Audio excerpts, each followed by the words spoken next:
one and all for the AFL Masters SA Round 10, White Ribbon Round. My name's Matt Gale on the call this afternoon. Tony Neal will be joining me. He's down on the ground at the moment because we're about to jump on board with a White Ribbon Round presentation and official welcoming. We've got the beautiful pink Guernseys today, worn by the Gawler District Bunyips. They've put in an enormous amount of work, a lot of heavy lifting with the local community, key stakeholders, councils and politicians, and they've created this beautiful opportunity to allow 5 games to be played here this weekend on the top oval and the bottom oval. You just see the background there, Trinity Old Scholars playing their first ever AFL Masters SA trial game, potentially be the 20th side in the competition in 2026. And they've got some talent out there. They had 10 on the bench. Daniel Shell, former Fremantle and Adelaide Crows star, number 53 in the foreground, right at true centre wing there. He kicked a lovely goal in the last quarter, so they've got some talent. There'll be a huge acquisition for the AFL Masters SA 2026. We'll be getting someone up from that team very, very shortly. There'll be Rob McLean from Trinity Old Scholars, so we'll have a chat with him. Tony Neal will be down with us very, very shortly. We'll get underway with the White Ribbon Round opening. And just big thanks again to our proud sponsor, Work Locker at Mount Barker, and our major sponsor, RUOK Dartfish Classic Clashes, filming footy Archies. The best on ground player will get the pair of Archies and the beanie. And the scoreboard brought to you by Sportal. Tony Neal, we're just about to bring them in very, very shortly. Don't forget, AFL Masters SA mission is providing an exciting and rewarding opportunities for all people aged over 35 to play in a footy for fun, in a safe and friendly and inclusive environment. As to why, it's to promote the age is just not a number, through the facilitation of sharing memories past and the creation of new ones. AFL Masters SA mantra, the team I never knew I needed. And very shortly we'll go to that White Ribbon Day opening.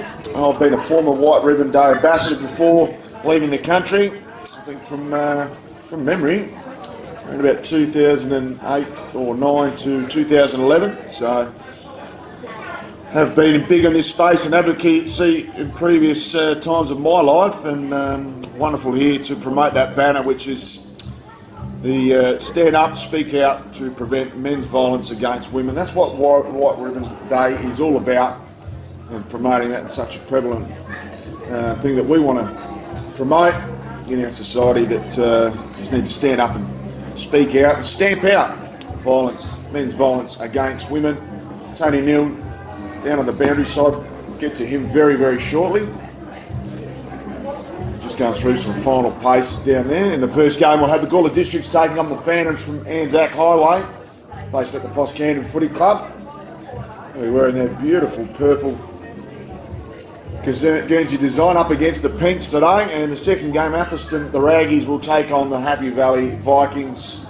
Atherstone and the Happy Valley, big squads and a lot of AFL Masters SA state representatives that'll go up to Darwin later this year. In fact, the grand final eve will be grand final day will be the eve of the National Carnival, to be played in Darwin this year, South Australia. Probably the second most representatives we're going to take away this coming year. So just a few photos. No Tone Loke there in the photos. She hasn't been asked to just yet. The wing today will assist the team heading to the right of your screen. It'll head to the right-hand pocket, so there'll be a little bit of left to right action with goal assistance to the right of your screen today. Suggest there's probably a 2-goal breeze.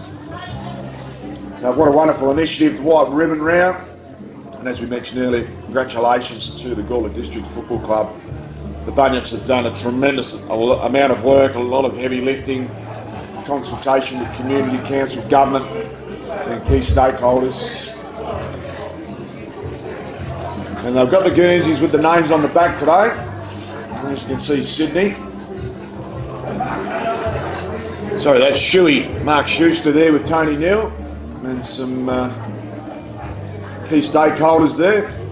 Great to see Trinity Old Scholars, as we mentioned earlier, having their debut game. And we look forward to hopefully having them on board in 2026. Looking forward to following Jeremy Johncock from the Phantoms this afternoon. A former AFL player, plenty of experience, knows where the goals are, number 26, and he's had a huge season. Wish he was actually going to the National Carnival. Try and make that a priority for him next year. Gawler District's an exciting outfit. We've seen them, just spoke with the great man a bit earlier, Drew Kerr, otherwise known as Dusty. Drew's going to have the double gloves on today, he mentioned. And the Gawler Districts don't have an actual home ground per se.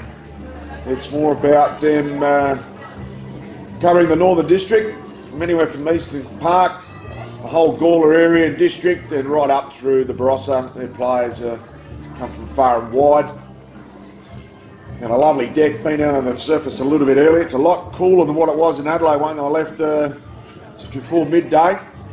Should have brought the filming footy beanie, but wasn't to be. However, we make do with what we've got. We've got a luxurious commentary box here at the beautiful Barossa Park, which was the hosting ground for the AFL gather round fixtures that took place, I think around about round 3 or 4 this year. It was an earlier gather round, mixed in amongst Easter and of course Boxing Day. So AFL footy in South Australia getting a later start because of those two reasons alone, Easter and gather round. So stage is set here, the beautiful backdrop of Lindock and the wineries and the beautiful little cottages from yesteryear. Absolutely superb. Looking forward to a superb day here.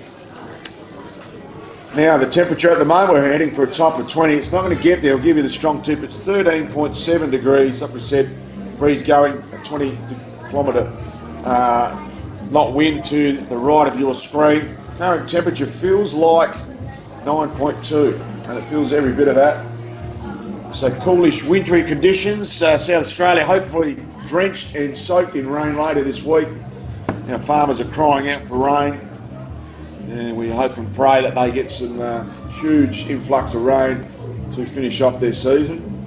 The Phantoms going through their final paces down that end, and I think Shuey's going to call the troops in very shortly. Mark Schuster doing a stack of work. Just saw Wes Dolwitz, number 77 from the Gawler Districts. His parents are wearing 77 jumpers. So a real carnival atmosphere. You've got the children here, you've got the grandparents, the sons of. Fantastic affair. Umpires also entering the row there. We caught up with Papa Smurf last Saturday night at the AFL Masters SA Gala night. He's got the pink ball in hand, the Papa Smurf. Wonderful character. Exceptional ambassador for AFL Masters footy, not only in SA but at a national level as well. He really gets amongst the players, gets plenty of advice. He's just having a chat to Tony Neal with it as well. So all the players will be coming in very shortly. Hopefully Tony Neal can get him into juxtaposition 101 and get him facing Dino on camera. Dollar Dino, our AFL Masters SA camera specialist. And he's the optimal professional. Absolutely love him and the work he does behind that screen. Dino, I had the wonderful opportunity to head down to St Peters during the week on Thursday night. Ty Bedford launching their Indigenous Guernsey. Big thanks to Dino for accompanying me down there. And Richo just heading to the bench for the Phantoms. Hopefully nothing too wrong with the great Richo man. And moments away from heading down to Tony Neal. Big thank you again to Work Like a Mount Barker, AFL Masters Stream of the Week. Major sponsor of the AFL Masters fraternity in SA. So Trav Thomas just throwing his weight around there, just mixing them up with the pink. And it's going to be a great clash. All the districts, a pretty physical side. And Phantoms, a real classy outfit who love sharing the ball around. A bit of a Harlem Globetrotters. You see Tommy Deere just coming in there. Big Tommy Lair, sorry. Yeah, star-studded lineup for the Phantoms. Benny Newberry. Tommy Lear, state rep. Rod McNeil, state rep. Jeremy Johncock. Benny Teever. Trav Thomas, the Richo man. Simon Chaplin. AJ Johnson. There's a stack of players there. And don't worry, they haven't There's plenty of class out there for the Gawler districts as well. Looking forward to seeing Drew Kerr potentially kick a goal today. Anthony Brazier had a great season. Greg Puglisi always amongst it. The Costa, Johnny Costa, one of the favourites. Anyway, we'll go down to Tony Neal, who is just moments away from officially launching the 2025 White Ribbon Round for AFL Masters SA, proudly brought to you by Gawler Districts SA. All right, ladies, if I can have your attention. Your attention. Thank you. Welcome to the 2025 White Ribbon Round here at the glorious Park.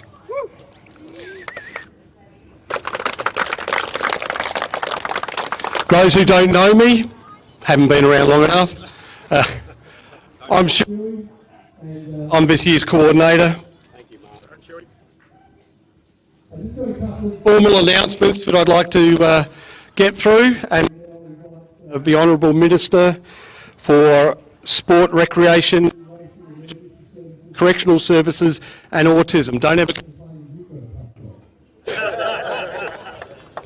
I'd also like to, I'll introduce who is the distinguished Mayor of the Barossa local government area, and both of those people will come forward and say a few words, and then they will arm wrestle to see who's going to toss the coin.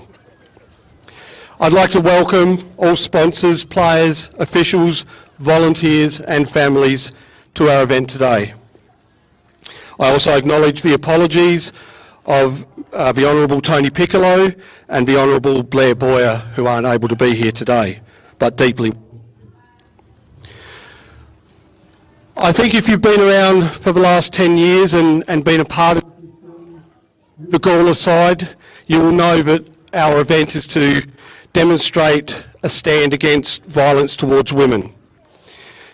Today you're wearing white armbands to acknowledge and commemorate those women who have lost their lives as a result of domestic violence and those families who have been impacted by domestic violence.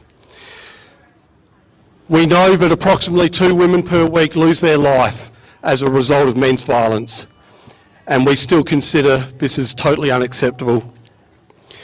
We also know that 40% of DV assaults go unreported.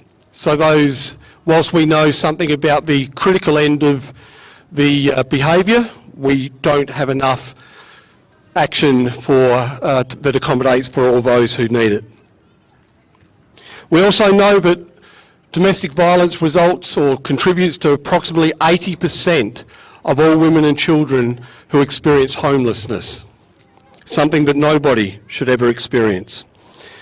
And for those who like to watch the purse strings, we know that domestic violence costs our country $30 billion annually, but really the money's not what it's about. At this point, I'd like to acknowledge the first responders who are here with us today, who work with victims, survivors and offenders. The work you do is incredible, and I can't thank you enough. I'd also like to thank our major event sponsors, BWT Electrical, Visi Logistics and Prancing Pony, plus all the businesses and individuals who have made generous donations to our fundraising efforts this year. 10 years ago, in the Gawler community, or just outside of the Gawler community, we experienced the murder of a young mum and her 2 children. And the players came together upon hearing that and were deeply affected by that reality. And from that day, they chose to accept the white ribbon concept and the white ribbon message as something that they would uphold as a playing group, as a club, and as individuals. We started with $200 donated to us for a pair of socks. Didn't cover the cost of the socks, but the club made it happen anyway. 10 years later, you're looking at our 3rd edition of a special jumper that it's produced just for the day. So your efforts as a club are outstanding. Some of the achievements that I'd just like to highlight for today is that with today's event we will surpass 1,500 men who have taken an oath to stand up, speak out and take action against violence towards women. We will donate another $2,000 to the St Vinny's Women's Crisis Centre for direct care resources. That is equipment for children, in particular, who are spending time in shelter accommodation as a result of violence directed towards their mother. We've been fortunate to be we have been awarded semi-finalist and criteria. We were nominated as a Club of the Future by the Department of Education. We've been celebrated by White Ribbon Australia, Communicare and St Vincent de Paul on their social media platforms, reaching tens of thousands of followers. The work you've done as a league, let alone just as a club, is outstanding. And today, our league celebrates or commemorates, acknowledges, recognises the White Ribbon principle right across the league. I'd now like you to join with me in swearing the White Ribbon Oath. Ask our honourable guest to come up and say a few words. So please repeat. I swear that I will stand up, I will speak out, and I will take action to prevent violence towards women and children. This is my oath. Thank you. Emily. Well, thanks, Shui, and it's great to be here today, and thank you for everything you've done over the many, many years, now a decade, of bringing this incredible event together. I'm not going to speak too long. I've just seen you, or half of you, putting on a heap of deep heat. I'm very worried of you standing still for this long before going out and playing a game. I just want to say a big congratulations. I still play hockey. I play in the Masters games as well, and it's a lot of fun, and it's really great to be able to be out here still playing alongside friends, sometimes new friends, but also be able to show our young ones that you can play sport for as long as you so choose, as long as your body holds up. So congratulations to all of you for being out here. I know many of you have probably been coaches and run water and umpired on the side games as well. And I just want to say it is a big thing to be a role model in sport, either on the field, on the sidelines, or just being the #1 fan for a child running around on the field. But today, model that goes beyond that. The oath that you just took will help the unseen feel seen. So many people in our community, we know that 1 in 4 women from the age of 15 experience domestic violence or sexual abuse in Australia. That is unacceptable. They are mothers, sisters, aunties, friends, people in our community. There is no community that is not experiencing this. So what you are doing today really goes a long way in making them feel seen and giving them the confidence to speak up, speak out and be noticed. So thank you to each and every one of you. Have fun, don't injure yourselves. I know there's no winners, but you're all winners. Thank you.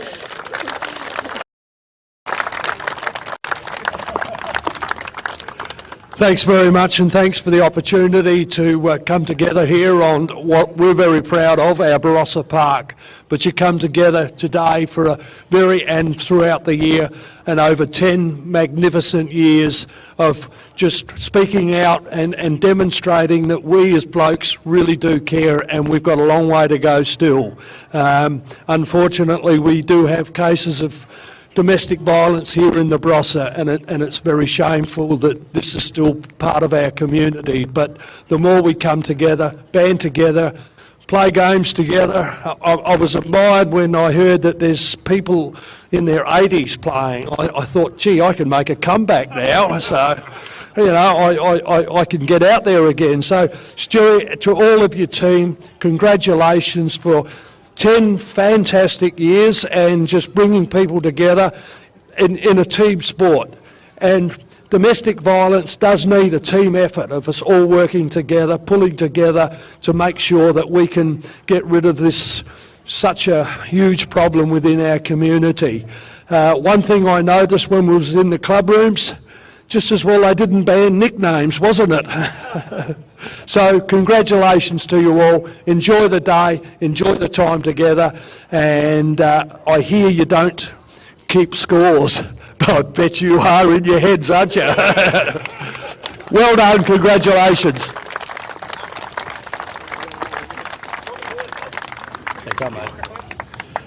All right, thanks very much, fellas. That's the official part over, so let's get on with the game. Have a great game, play it in the right spirit.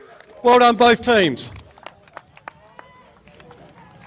Well done to the Board of Districts, and thank you to our keynote speakers. Umpire Papa Smurf just going through the final paces, got the pink ball in hand today. AFL Masters SA, delighted to be down here at the Barossa Park, home of the AFL gather round, north of Adelaide this year. I'm sure they're looking forward to having more games up here the next 2 or 3 years as well, as long as that contract continues with the South Australian government contract with the AFL. What a delightful initiative that has been. So well done to the Gawler Bunyip, 10th year of the White Ribbon Round, and those Guernseys look absolutely superb. Opening bounce just moments away. Big thank you again to Work Like a Mount Barker, AFL Masters SA's major sponsor. And our broadcast partners, Are You OK, Darfish, Classic Clashes, Filming Footy, Archies and the Sportal Scoreboard. Obviously no scores kept in the AFL Masters SA, because it's quite heavy on the ears.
We have been told that we'll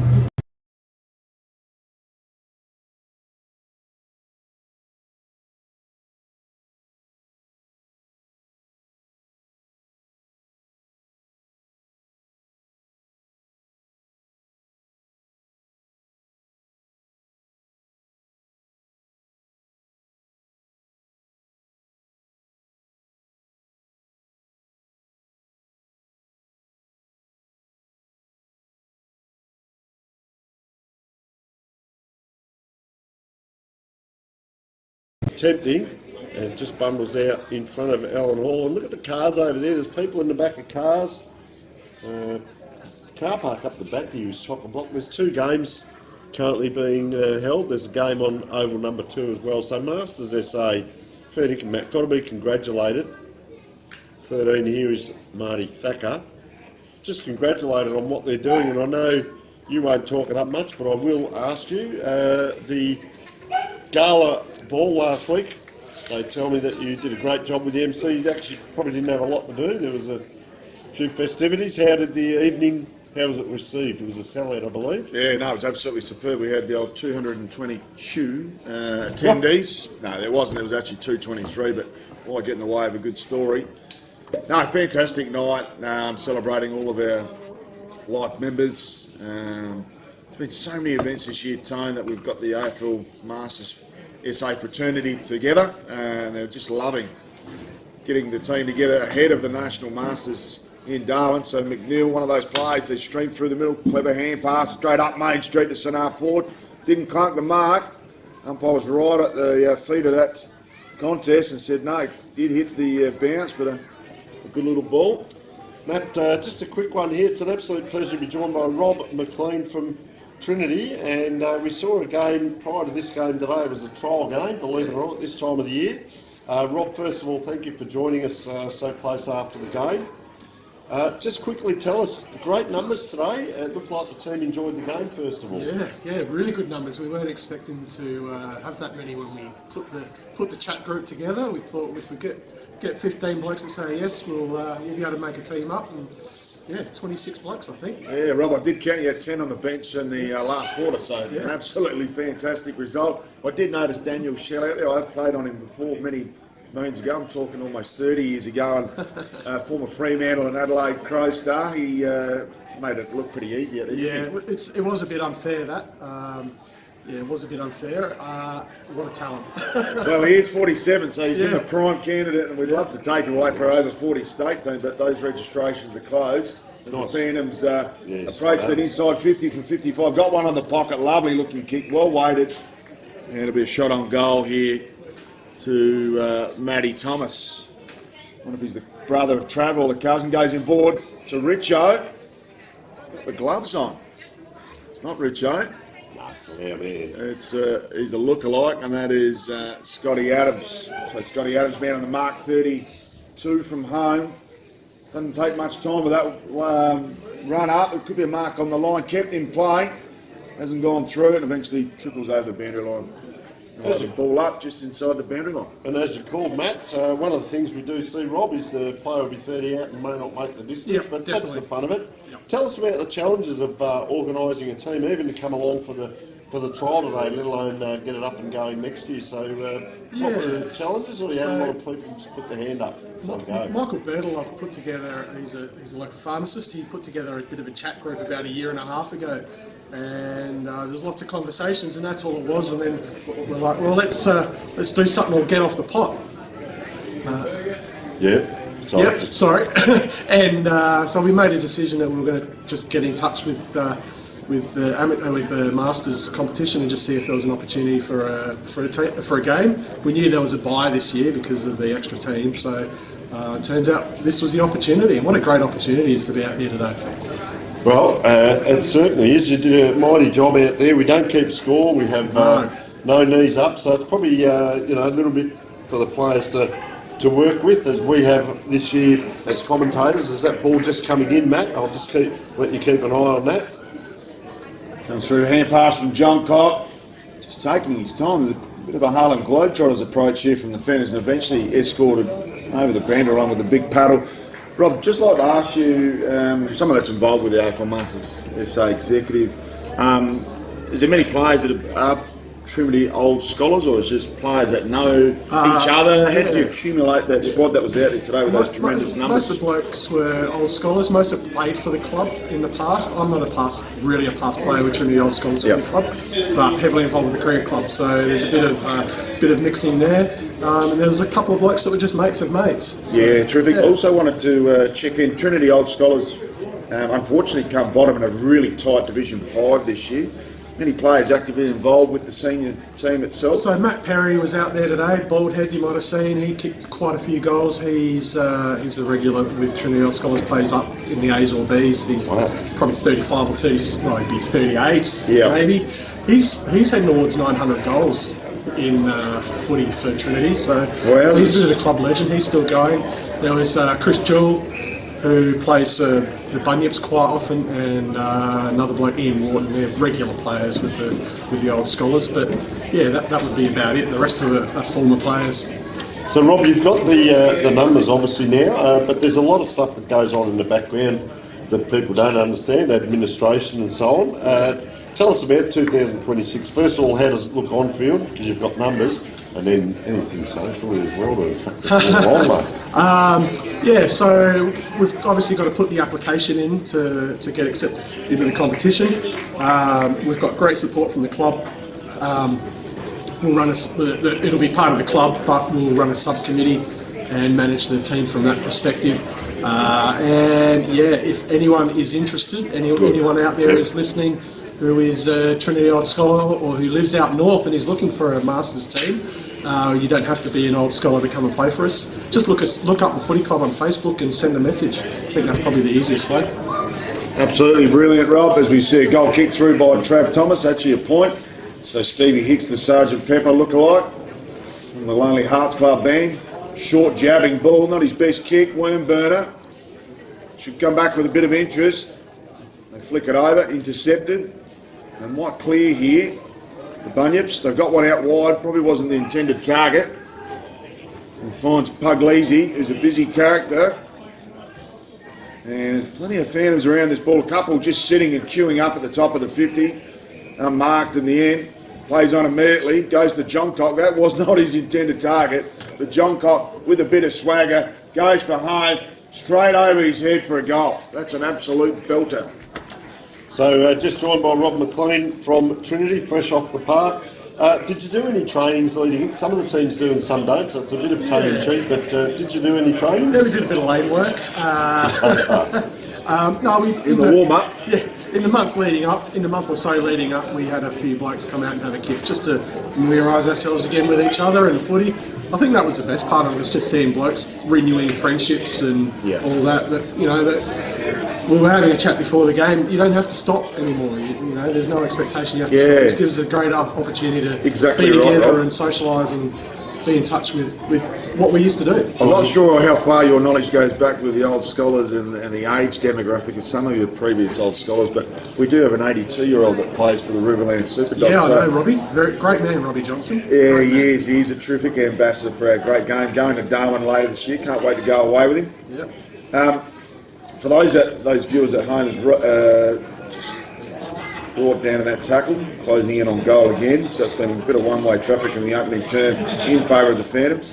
For those that aren't aware of Trinity, where is Trinity based? And obviously it's a school, but where is the Trinity school based for those that don't know much about the Trinity Footy Club? So Trinity's main base is at Evanston South, near Gawler, just outside Gawler. It's 41 years old now.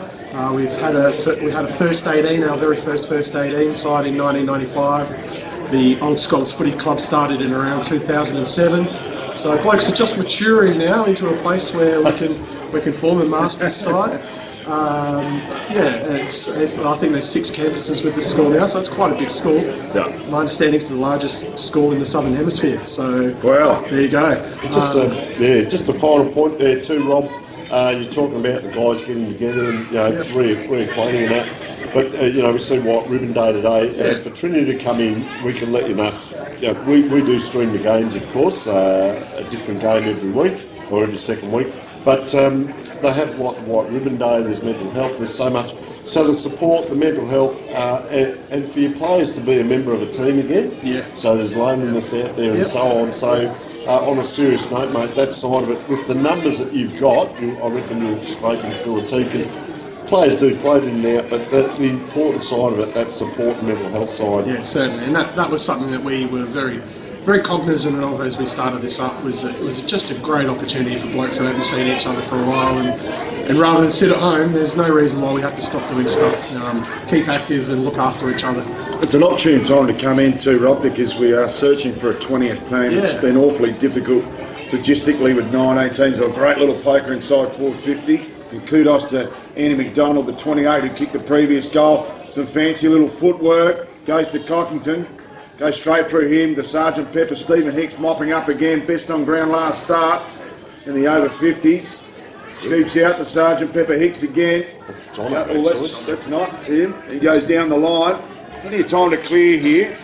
Clever little pick up. Not his best kick. And John Cock takes a one-hander on the sidelines. He started superbly and the wall will kick it in. So, so thanks very much, Rob, for coming and joining us. We look forward to getting out to some of your games next year, calling some of the games. I think a lot of the players sort of mingled around while you've been in here thinking, I wonder what's going on there. So you can let them know. We do stream games, but we wish you all the best for 2026 and fantastic effort to get a team up and going. You would know, Matt, how hard that is, but fantastic effort. And if that can bring the squads up to 20, that is absolutely sensational.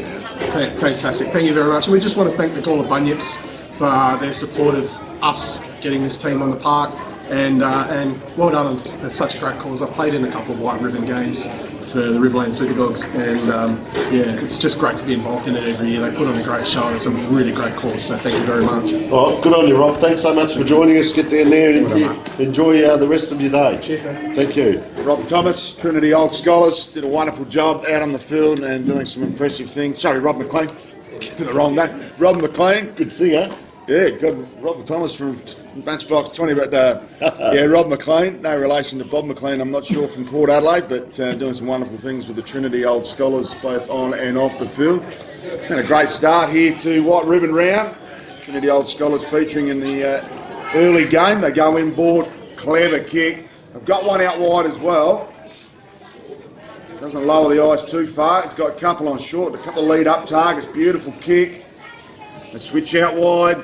Link goes through, lovely kick, has the bounce after one step. Tony Neal, he's trying to draw the Joe the Goose, ends up having to pop himself and pops over the top. Almost did the driver. He may have burnt some petrol tickets in the process there. Just saying, was that Chappie, was it? Chaplin? I think 42? It was Simon Chaplin, yeah. Well, he said... Is that the Simon Chaplin that played for Central Districts with the long sleeve? No, it wasn't 80s? Simon Chaplin. But that gentleman was getting changed down here below us. I think he played for one of the other... Well, he did play for one of the other teams in the game prior. And then he said, and he's got changed. So he's doubling up in Masters football, playing his second game today. So well done to Chappie. Well done. Had a bit of a chat. And I'm just waiting to see if our man Richo, because we were conducting the interview, which was very important, whether our man's actually out there or not yet. They might just be holding him back. He's at full back, mate, and the ball has not come inside his defensive 50 just yet. I can tell you that's because the opposition are that scared of him, mate. That's how good he's going. He will get drafted this year just about, out of Masters. I told him that in the rooms beforehand, and when he walked around the boundary here today, I was on my hands and knees just giving him the bow. And well, he was best dressed at the AFL Masters SA Gold night last week, Richo man. Well, he didn't mention that. No, he's a humble figure. Oh, he's an extrovert, but such a humble figure. Cult following. Fresh off the bowling, as we said, he probably cleaned up, probably got a couple of 300 games now, Richo, all-round sportsman. But so the great tap in, gone the thump there, David Quayle. Had that famous area back there at the gather round. Almost did the string. Rob McNeil just chasing. I think he was best on last game that they played that we called. Not the most famous area. I've seen AJ Johnson in the grand final sprint there. It's not the grand final sprint, it's the pre-grand final sprint for Masters at the National Carnival. Ping a hamstring halfway down the straight and finish off the race.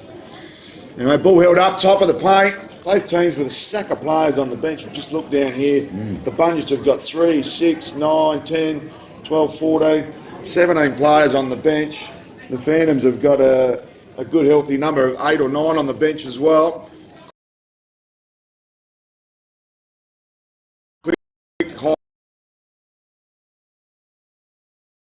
Good punch on by Link, couldn't take it with him.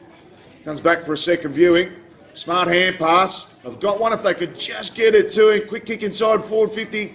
A double grabber, couldn't take it with him, goes off the deck there. Smart work by Holberton. picks it up, weaves a bit of magic, goes on the left pick, clever kick. Is there anyone home? No, there's not, and an easy mark in the end to Andrew Groom. Mate, I don't want to harp on it. Richo's come through, he's put the big fist in, he's bowled one bloke over, he's beaten two others, and then he put pressure on the kick, and now his team are loading up again. This will be a 25 metre, is it, as That was well? a fantastic kick by They Rob get a McNeil there. goal out of this, mate. It'll be off the back of Richo's work again, dare I say it.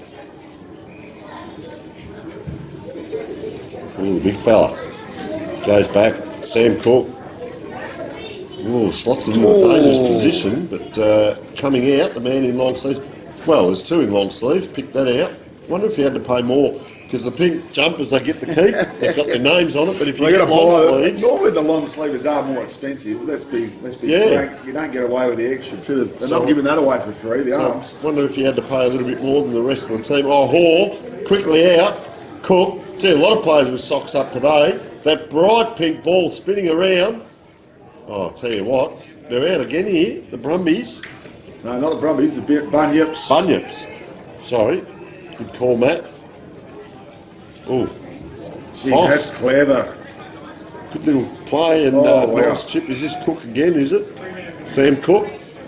Yeah, that was clever ball-winning ability there. Just diminutive ball-winning capabilities and a clever little jab inside 450. They've got a lot of tall players too, the Phantoms. He hasn't made the distance. That's just a floating kick over the back.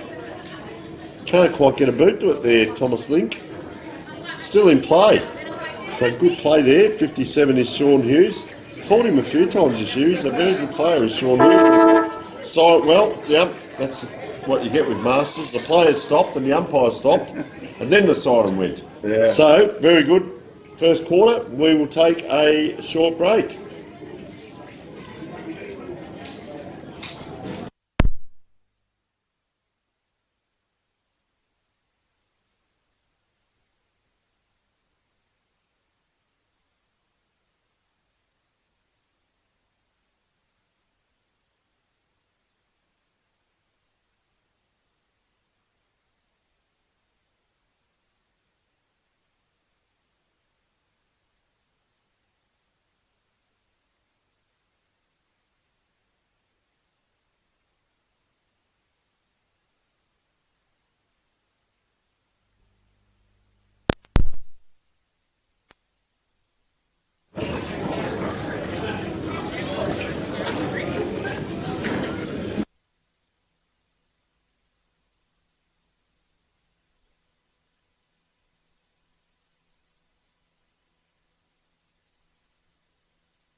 Welcome back to Barossa Park, AFL Masters SA White Ribbon Round.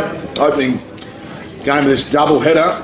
Big thank you to Work Like a Mount Barker, AFL Masters SA major sponsor, and our stream team major sponsor. Also big thank you to major partners, Are You OK, Dartbridge Classic Clashes, Filming Footy, Archie's and the Sportal Scoreboard, which is obviously irrelevant today. No scores kept in the AFL Masters SA. Footy for fun is the mantra.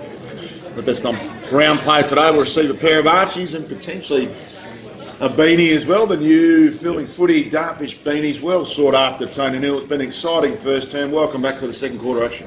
Yeah, fantastic, Matt. And I was talking to Nathan Hall before the game because he kicked a spectacular goal in the last game we called. And I said, how do you reckon you'll go today? He said, gee, I could get lost in one of these pockets. It's a very large ground. It's spectacular Barossa Park down here. Is that ball goes. A lot of players around this ball. There were no floaters off the back of that circle. They all started on the white line of the circle, Matt. That was interesting.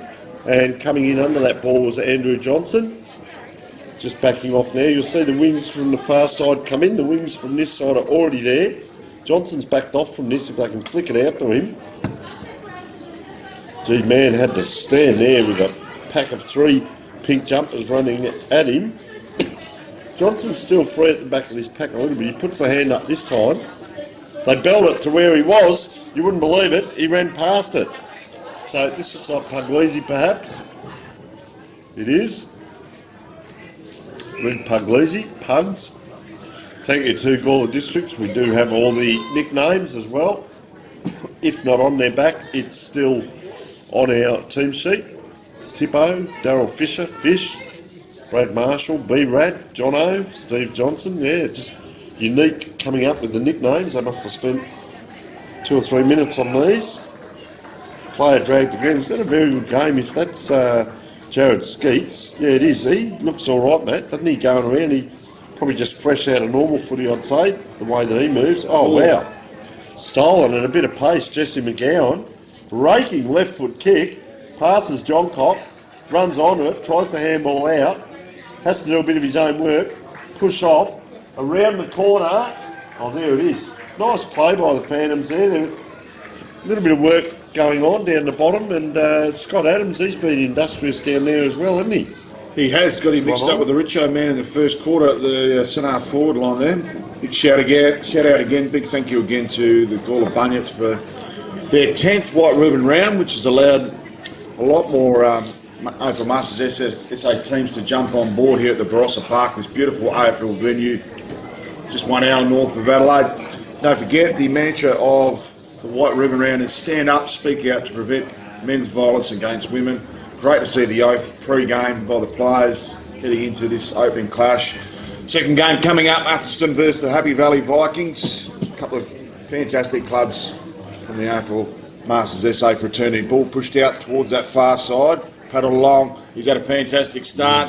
Andy McDonald kicked that goal while we're having the interview with Rob McLean. Quick poker to the hot spot. Cockington didn't want to get in the road because there was a steam train coming out. And that was big Andrew Groom. Looks a lot like Chris Groom, the former Fremantle and Adelaide Crows player that they swapped for Andrew McLeod. In hindsight, probably the worst trade in AFL history, but Groom, beautiful looking left peg, straight over the goal umpire's hat that's non-existent for a lovely goal. So it's been some slick ball movement and a bit of a clinical first half here by the Phantoms, and I spoke to Rob McNeil's wife on the line here at the canteen just moments ago before the second quarter started, Tone. She said they're fully loaded. So many blokes wanted to play on an AFL quality surface, and I for one, I've got a bit of a niggle, probably could have played, but I also wanted to commentate at an AFL venue as well and didn't want to miss out on my lick of the ice cream as well, Tone. Well, the other thing, Matt, is it's coming into good weather. So it's a lot drier than what we've seen previously, and all augurs well. Probably not for the older bodies, but it does augur well for good speed of game. I'll tell you who I've really been impressed with was Andy McDonald. He looks good. Does, doesn't he? Really, just as we speak, there he is there. Oh, he's desperate there. That should have been in the back. And umpire. So once again, the wings have come in. There's a straight line to our left almost, and a little bit more spread out to the right, although that's an umpire in pink, so mind you, they might kick to him. There he is again, McDonald. Nice tip around the corner, that's not easy to do. Good battle here. Just stands off. Does Scott Adams tries. They just all miss it. Running around in circles, if you don't mind, and a left foot kick that goes backwards. Jesse McGowan pops it up, and good mark in that forward line. We have had a few. Clever kick there by Tommy Lee. He just stood back the ruck and jumper waited changes. for it. He went straight down Groom's throat, easy as you like, straight down Main Street. So he's had a change of jumper as well, Andrew Groom.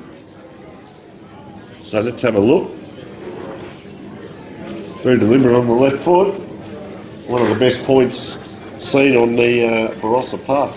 Some may well argue, Matt. Just a little bit offline. Here's the right-footed footy. Still waiting for the Richo man to get involved. He's had the one punch, one golden fist. That's his stat line at the moment, the great Richo.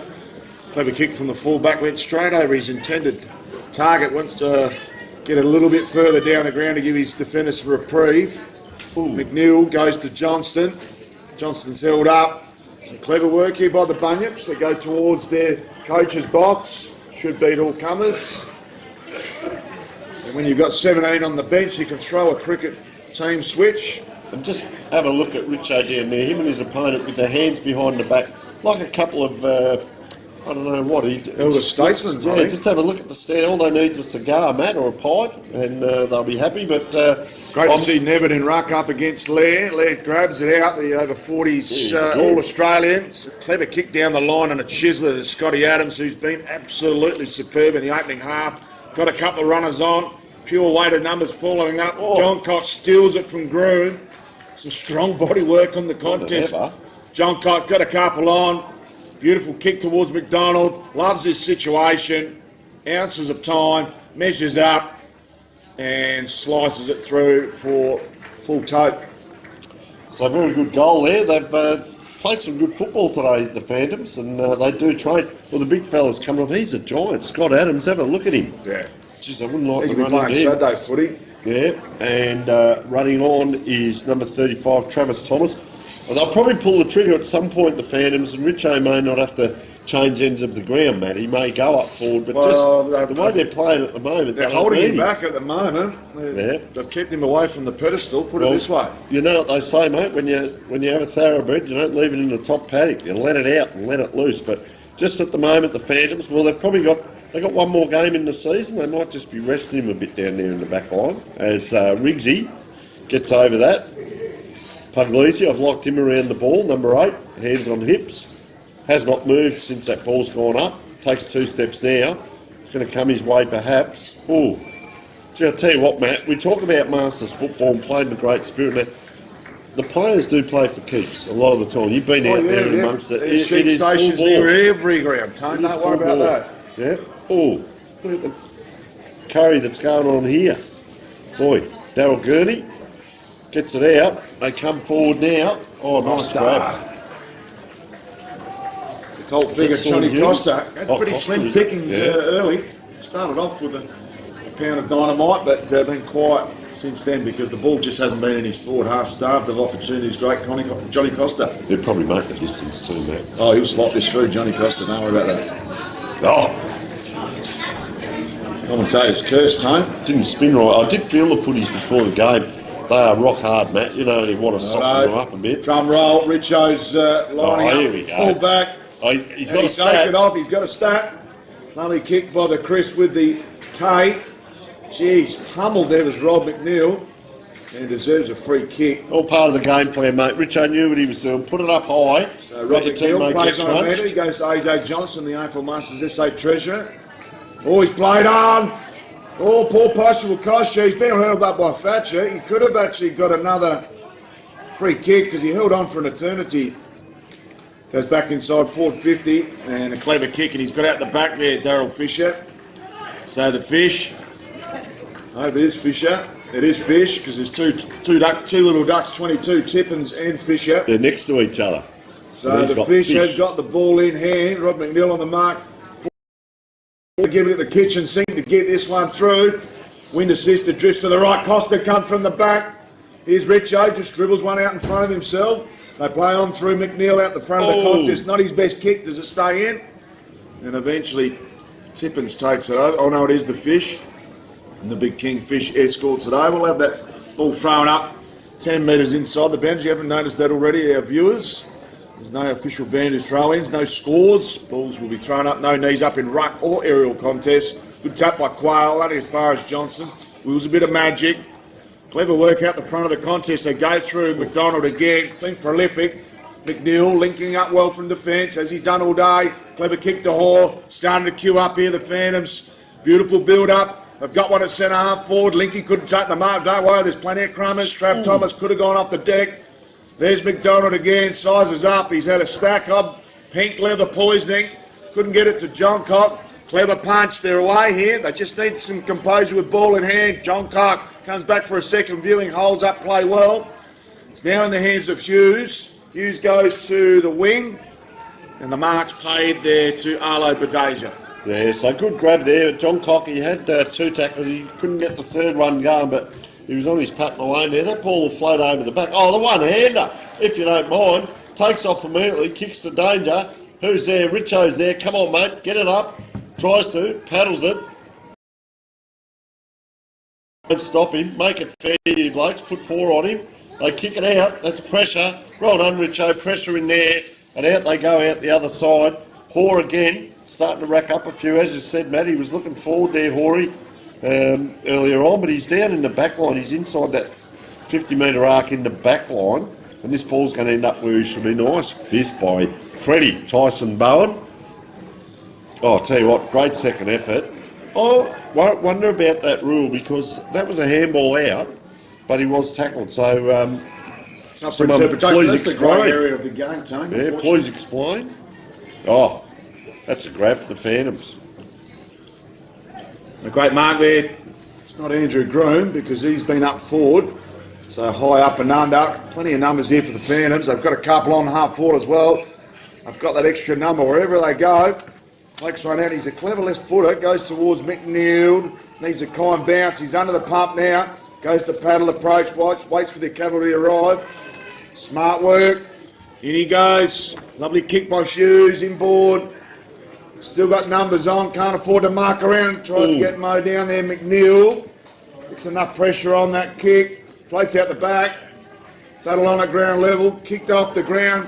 Fortunate position, but hacked in the end by Daya. And we'll have a throw in or a ball up just outside that boundary.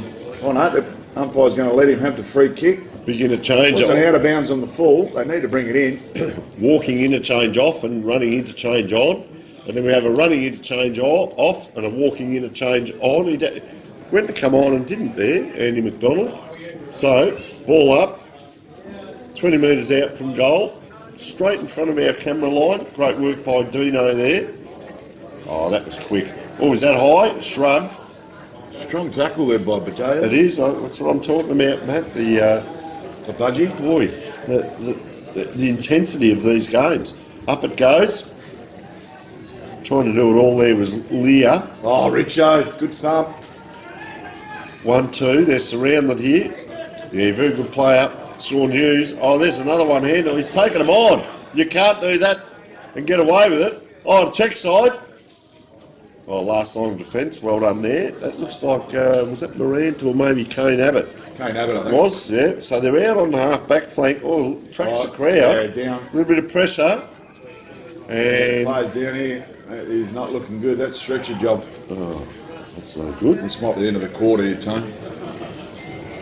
Enough. Didn't see Dino what can happened. zoom in on that contest over there. There Oh, it no, is, it's number our man. 33. Oh, no, 38. 38. Kane That Abbott. is Kane Abbott. So he's had some existing knee concerns.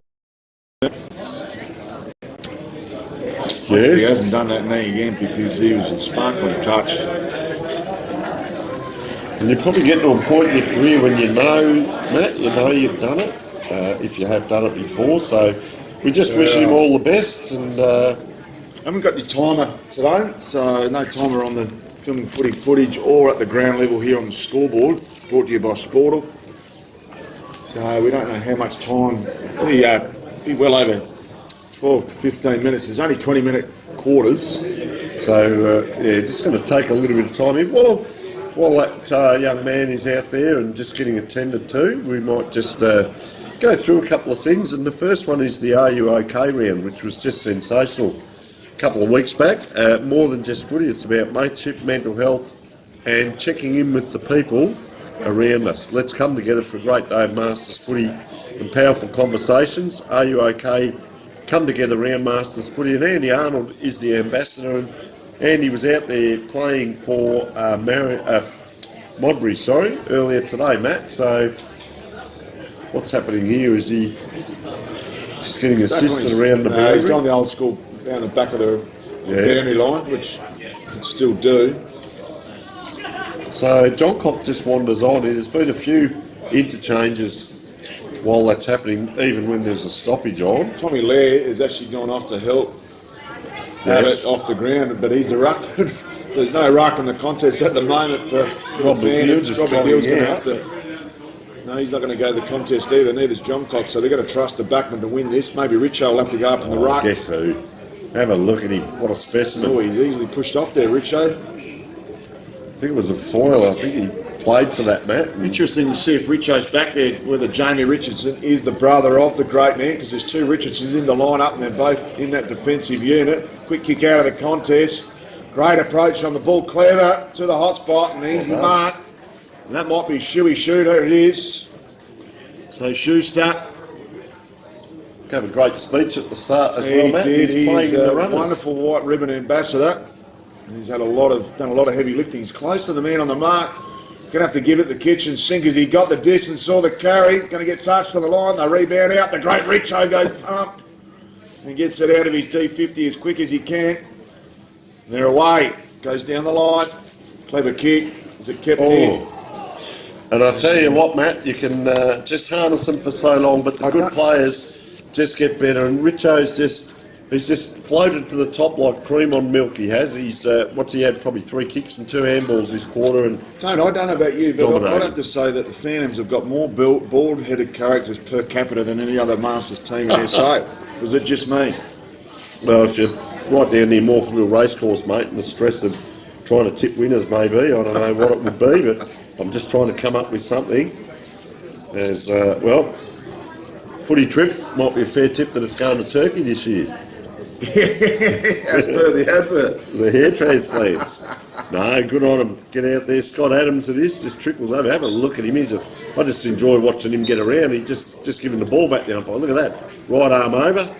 Jeez, he's in the form for the cricket season as well, Jeez, Scotty have a Adams, look at him. before he heads off to Turkey. What a beast. He's got the left arm, Win the glove old arm. He'd win the arm wrestle at the club, don't worry about that. He's well played. Good player, nice and neat. He's Ash Simpson, I reckon that might be. We'll check it half thick time. He had old a bounce. change of number. So they get that clearing kick from one long sleeve to another. Long Fast. sleeves have actually played well, all of them. And some great pressure on that boundary line. Looking for the assistance. Just gets in the way of his immediate teammate. Some clever shuffling there by Lincoln Clyde. Kicks off the ground. Gobbled up easily by Richardson. I wonder if that is the brother of Richo. Goes in the direction of Tommy Lair's re-entered the fray. Rob McNeil's had a terrific first half. Some great challenge on at ground level. Freddie Bowen deserves a free kick and he's earned one, as the umpire agrees. Just a little bit overzealous there by Lair, Link and McNeil. Goes in the middle, dangerous ball. Strong work from the back of the contest, trying to claim the mark. Has he claimed the man in front, or has he given it to the bloke at the back? It's normally the man in front, Just go but it is wide. David Quayle. David Quayle got a really good leap there. The umpy was still walking So that way. Quayle goes a wobbler up Main Street. Rob McNeil uncontested. Gobbles that easily. He's got a one on short on the 45 here on the wing. Lovely little worm burner. Finds Benjamin Teever. Benny Teever goes to Lair. Lair, the over 40s All-Australian Ruckman, finds Adams. He's got one out wide. Clever little driller. Needs a kind bounce. Does it sit up? It does. Great kick off the ground. Pivotal moment there by Warner. Needs to pick it up. Gets his... Oh, he's done there. Papa Smith says play on. Can't get the whistle to the mouth. They go well through James. Don't know if it's the required 15. Papa Smith just allows play to go on. They get it to Johnny Costa. Too far to Costa. That is not Costa on that far side. Shoes, little poker. Goes down the line. Still true centre wing, far side. 3 kicks from home here, the Bunyips. I've got Freddie Bowen on the middle. They go longer. Tommy Lear's just got he got a little push, bit of tunnelling. Malaya play to go on. Quick scoop up, smart work. Dish off. They've still got the extra number here, the Bunyips. Quickly kicks, just aims for anything that's in the pink. Comes towards Quayle, can't pick it up. Some clever work, dodges, weaves, smart work by Budgie, Bajaya. Fine bounce, he scoops out, he's done a lot of heavy lifting there, the Budgie. And he's flowing under the radar, and the umpire's found a free kick for a kicking in danger. And the Budgie might have spread the wings one too many times there, Tone. Yeah, they come out towards the wing here, the Phantoms. That's a beautiful kick. Chest mark, take them in your hands, we used to say, but keep it safe. Chest mark, geez, having a great game is Adams. 2 on the one here, can the one pick it up? He can't, he falls over. So a little soccer attempt. Oh, gee, almost like Gary Ablett against Collingwood there, tried to charge through 2 players and bounce it up to himself. Pressure meter's lifted here, Tone, the last 5 minutes since that play Abbott went down. I did notice Richo came outside the 50-metre arc down there in the back line and just then making rare appearances wherever he goes. Tried to sneak down, then he had the little cameos here and there. Well done by Umia. Just want to keep the crowd interested. So look at how many players around that ball. They are wingers out the back of this pack on the far side, but gee, there's a lot of players around this ball. A couple of free ones at the back for the Phantoms, but if this makes sense... So I'm actually looking at the play. The way. There's actually pretty good structure here from the Phantoms. They've got 5 forwards. Bunyips who got 4, but it's just the size of the players. Looks like they're a bit more around the ball than they actually are. Just flick out. Oh, geez, you had to reach up a high one there by Salisbury. Oh, bang, that is a huge pack, and he might have become a farmer. He's starting out with 2 acres. Linky. Yeah, he's broken down. He's not happy. It's the hip or the quad there. Saw the boy. And you can see pain. the leg tapping. No, that's half time because poor Thomas Linky's broken down.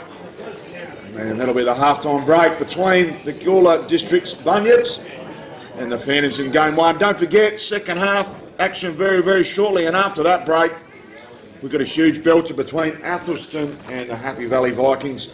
We'll bring back the second half action of this opening game of the doubleheader for White Ribbon Round and AFL Masters SA.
Welcome back to the Barossa Park for this AFL Masters SA White Ribbon Round.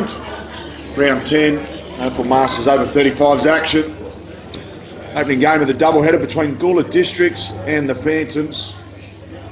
It's been an exciting half here from the Bunyips. Played some superb football. Bunyips have battled manfully on what is their home ground today. Gawler Districts made up of teams in the northern suburbs of Adelaide, including Eastern Park, all the Gawler area, right through to the Barossa. They got a stack of players. I think we counted 17 in the opening half without any casualties. There has been the odd collateral damage from both teams. I think one player from each team's off. Rob McNeil swung in the ruck.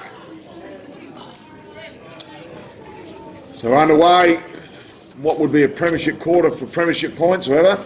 No scores kept at a Masters level. Quick tap there by McNeil, and he goes as far as Gurney. They dish out the back. Oh, dangerous kick because Hawes right under this. He could play on if need be. He's got a target there. He's got one in the pocket. And that's some clever work there by Scotty Patch Adams. And he'll line up for, I think, is his second for the day. Been a dangerous forward. Magnificent specimen. Deliberate approach. Oh, is there a little bit of right to left? No, there is a little bit of left to right. And stayed that way from the instant that it hit the boot for a minus score. So we do have 62 as Andrew Groom. Great to get that organised. And 68, the big fellow is Matt Thomas. So we've been calling, pardon me, different numbers. Fair walk up the steps for the old boy, but we're back. And that's Watsy. Nice kick out here, test mark again. Darren Riggs. Gee, comes inside on the angle because the space of Barossa Park will give you that. Martin Thacker. Marty. Oh, it beats everyone. Just like Richo's bowling at Bowland there. Straight through. Here's an opportunity. Players on the ground been... that doesn't tickle. Hit in the shin. Here's our player of the day so far, Andy McDonald. And the more times you go down, Matt, no, that was actually number 60, Andrew Johnson. The more times you get put down, the harder it is to get back up each time. Nice bit of jovial talk down on the bench by the Foss Camden guys, but have a look at all the pink jumpers here in front of us, Matt. Every one of them, and that's something the young lads can learn today on the interchange bench, every one of them is watching every bit of play here in front of us as it's in the forward line. Oh, trying to go head first. Daryl Gurney. Trying to clean him up like a Gurney. Trying to get through. The umpire says, get out of the way. Here we go. They've got a free at the back of this pack. Goes that way, but jumping in front, that was well read by number 62, which is Matt Thomas. Just, ooh. Bobbling around. That's not Matt Thomas, sorry. Oh, good grab again. Darren Riggs out wide. Good set of jukes. Number 20 here, Thomas Claxton. Tom, you can see on his jumper. Gee, that's wide into the pocket. Gee, Matt, I'm not sure the Eddie Betts pocket. I don't know whether they've got it here, but this is Drew Kerr, number 4, Dusty. Yeah, Drewsy, he said he was in for a goal. I reckon he might be beyond his range here, right in that pocket. Difficult angle. Could lead up target if he wants, but he's going to go for home time. On that left boot. Is that going to swing back? Oh, it's a grab. Wow, they're celebrating with the kicker. That's Nevitt there, I think. Wow, Chris Nev. Oh, they put him on the angle here, Matt. He's had some sciatic nerves throughout the season, so it'll be a test. Oh, he's handed off. Oh, used the umpire brilliantly. Great work by Chris Nevitt. So fantastic work there on the line, and Big Nev, top work. He drew the umpire towards him, so he knew the opponent was going to go to the line. And a teammate with a little Joey the Goose there, and went on the 45. He was on the goal line before you know it. Bunyip's cost efficient, and they've even taken the ball back to the umpire. So some fantastic work on White Ribbon Day.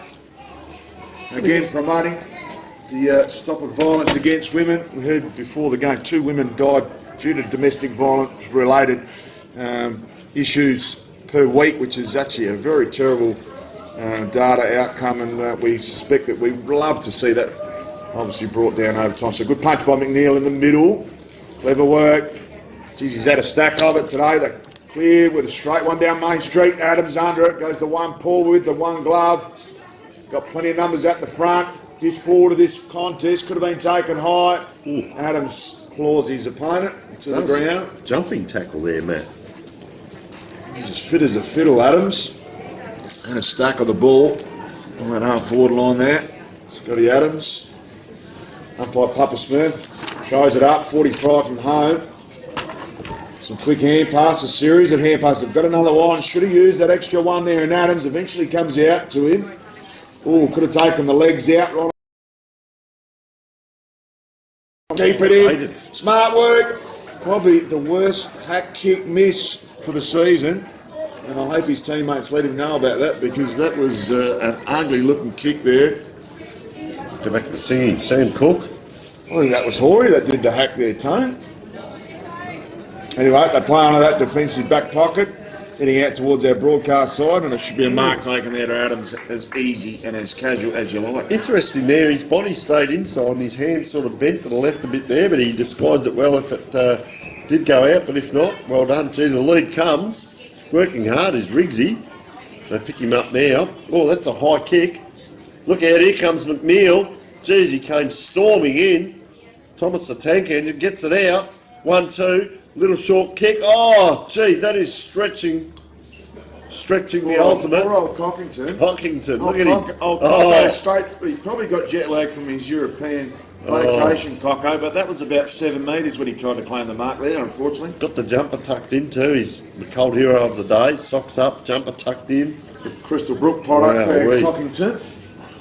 Geez, they made him work. They test the hamstrings out, and you sit on a flight for 26 hours and then stand up and then come and try and do that. He's been walking 20,000 steps a day. Don't worry about that. He's pretty match fit there, the old Cocko, as they stream out there.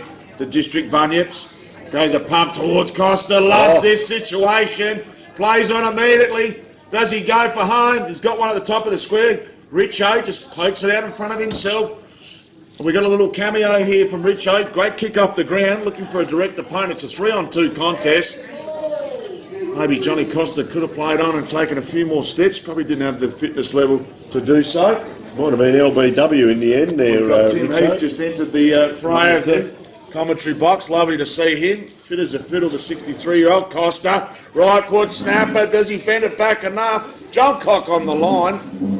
Completely down the opposite end. Goes to AJ Johnson. Needs a healthy bounce because he's in a 1-on-2. He's up against it. In favour of the Bunyips. Great smother by John Cock. Still right in the heart of the forward line here for the Bunyips. Can they snare one? There's plenty of phantoms and they are off again. Some clever work. Goes the Chisler inboard to Hoare. Clever pick up. He's got a couple of options on. He's got Rob McNeil, who's been swung into the ruck in the Premiership quarter. Had a stack of it. Goes to half forward. Clever little scoop up. Scotty Adams has been brilliant. And he goes inside full 50 and unfortunately to a 1-on-2 and turns it over. So, pleasure to be joined by Tim Heath. You're going to suit up for Athelston today, Tim? Yes, mate. Just a little under an hour, we'll suit up and, And Barossa Park, mate, how good is it for Masters SA to come out here and be playing? Oh, is that off? Richo? Oh, I'll tell you what. But to be coming here and to be playing on such a magnificent ground, pretty exciting for all the players, I'm sure. Yeah, look, I think it's a bit of a coup for the Gawler Bunyips to secure the oval. Something they've put a lot of work into behind the scenes. It was flagged to us early in the year. We had to swap a couple of rounds to make it happen, but we're more than happy to do that. And look, it just continues our push to get Masters out there. Stratorama Stadium. There's a game out at Alberton today, and also Barossa here today. Well, they're playing on the other oval as well. There's actually 2 games going on simultaneously. I think the other exciting thing, Tim, is we got here quite early and Trinity were playing a trial against Modbury, and they look to be the 20th team hopefully coming in, just by the amount of... They had more players waiting to get on than what they had on the ground. 10 on the bench. Just magnificent, Tim, and the excitement around it.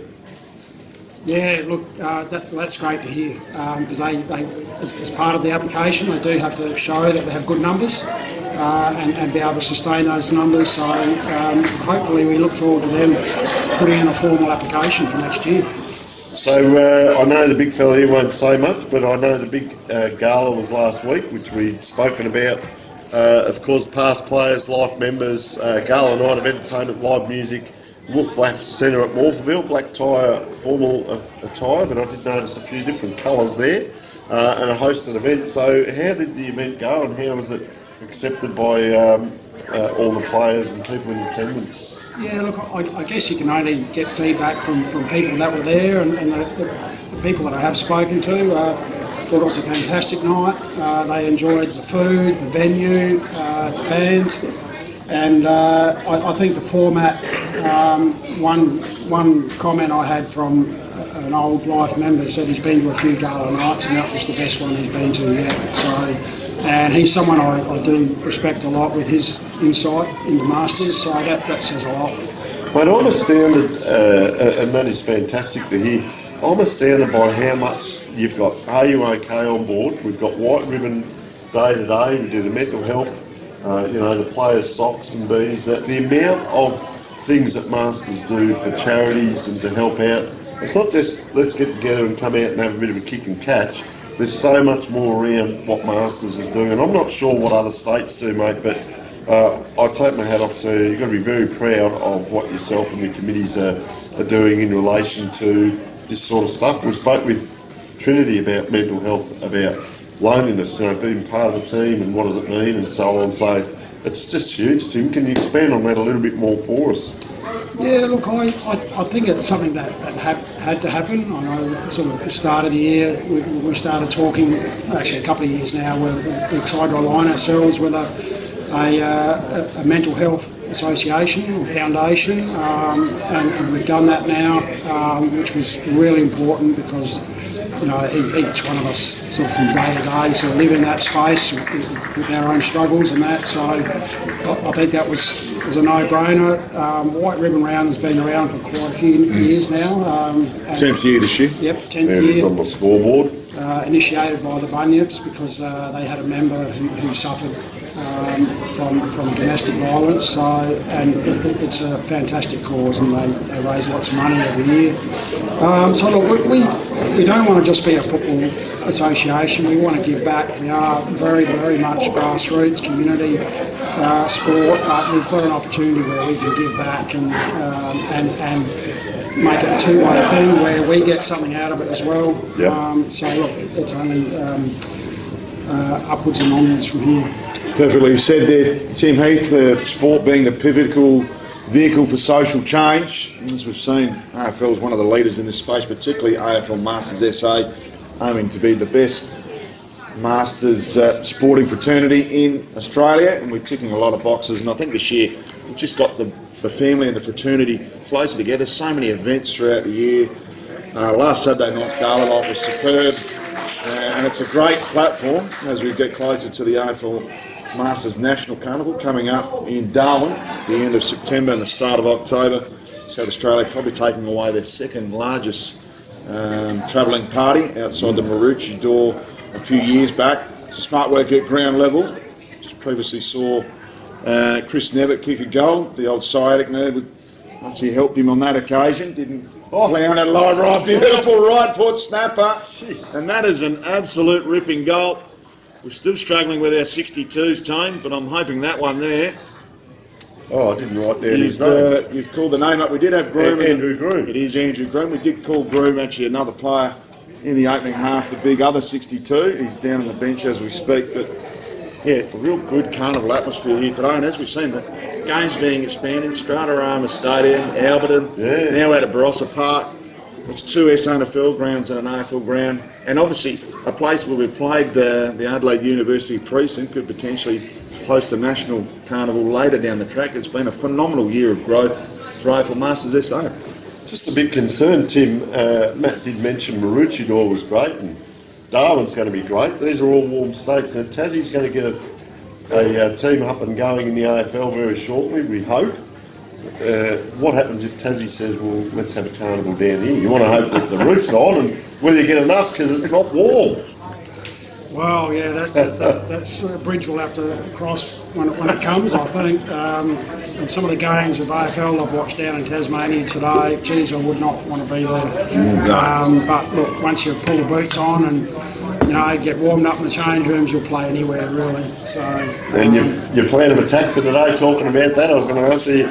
You're up against Vikings. Do you watch any video of the opposition or anything, or you just get out there and pray you get through the game? Because you got a fair set of Jets on your team, we'll say. I'm not sure about that, but look, it's no. We do keep it low key at Atherstone. We do try to make it fun above everything else. So pre-game, there's always a few jokes, a few laughs. We don't concentrate on the opposition. We just worry about our own team and try to. We do like to play good, attractive footy, and a lot of the time we do. But it's just get out there and kick a few sausage rolls and have some fun. Well, always a pleasure, Tim, to catch up with you. Thank you so much for coming up and joining us.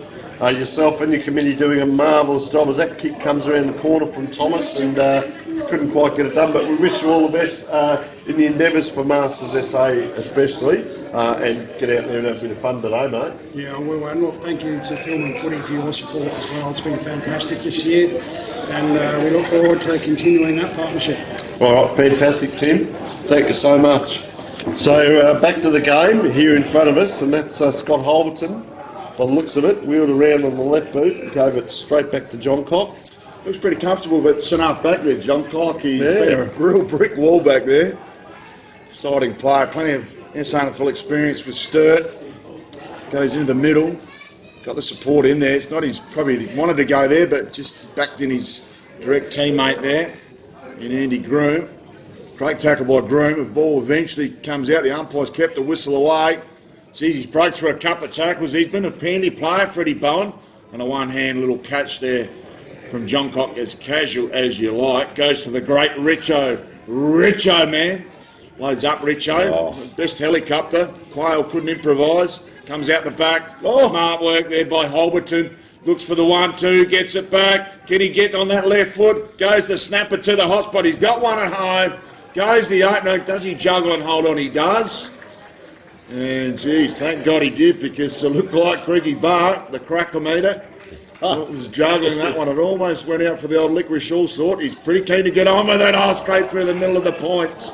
He'd be disappointed with that, the cracker. Look at Richo, John. Have a look. The chest is puffed out, mate. He's going to get another step, run back to take the kick. Because that was a set play. I reckon he's made his teammates work a bit harder. That's why he muffed that kick up. He's got a can of whoop ass out. Other line is known as a can of spinach for the old great man, and off he goes, straight up Main Street tunnel. Oh, look at that. That is fair income.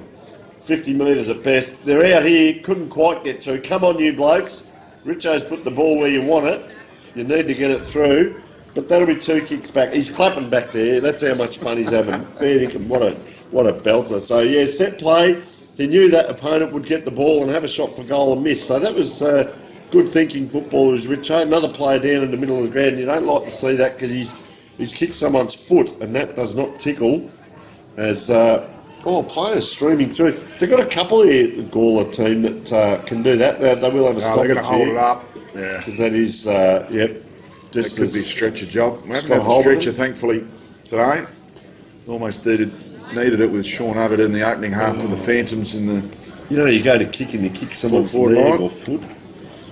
Yeah, he's in excruciating pain. Hopefully it's not a broken ankle or a fib-tib situation, because he's out for the best part of a year at this age.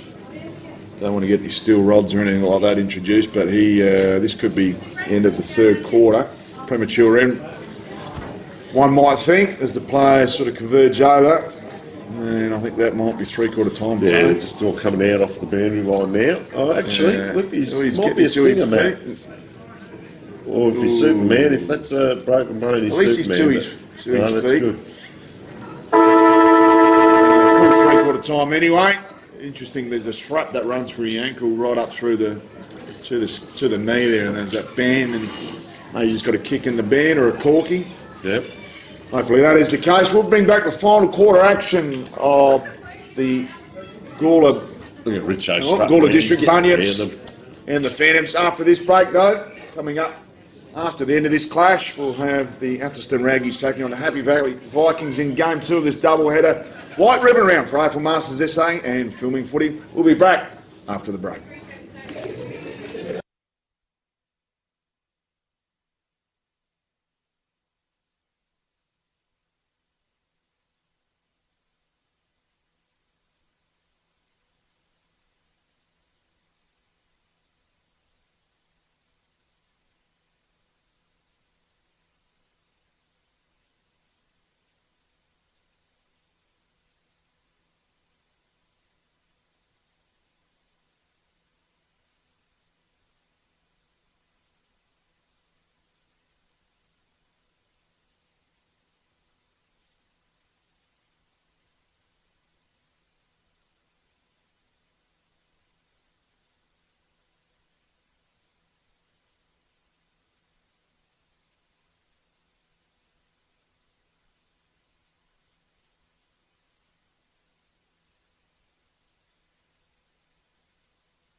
And welcome back to the big last quarter. It is Gawler Districts versus the Phantoms. A very entertaining game. Nathan Hall just jogging off in front of us. They might have had too many on the field. There's a couple of kids just down to the right there, waiting for them to get out of the forward pocket. And we are underway.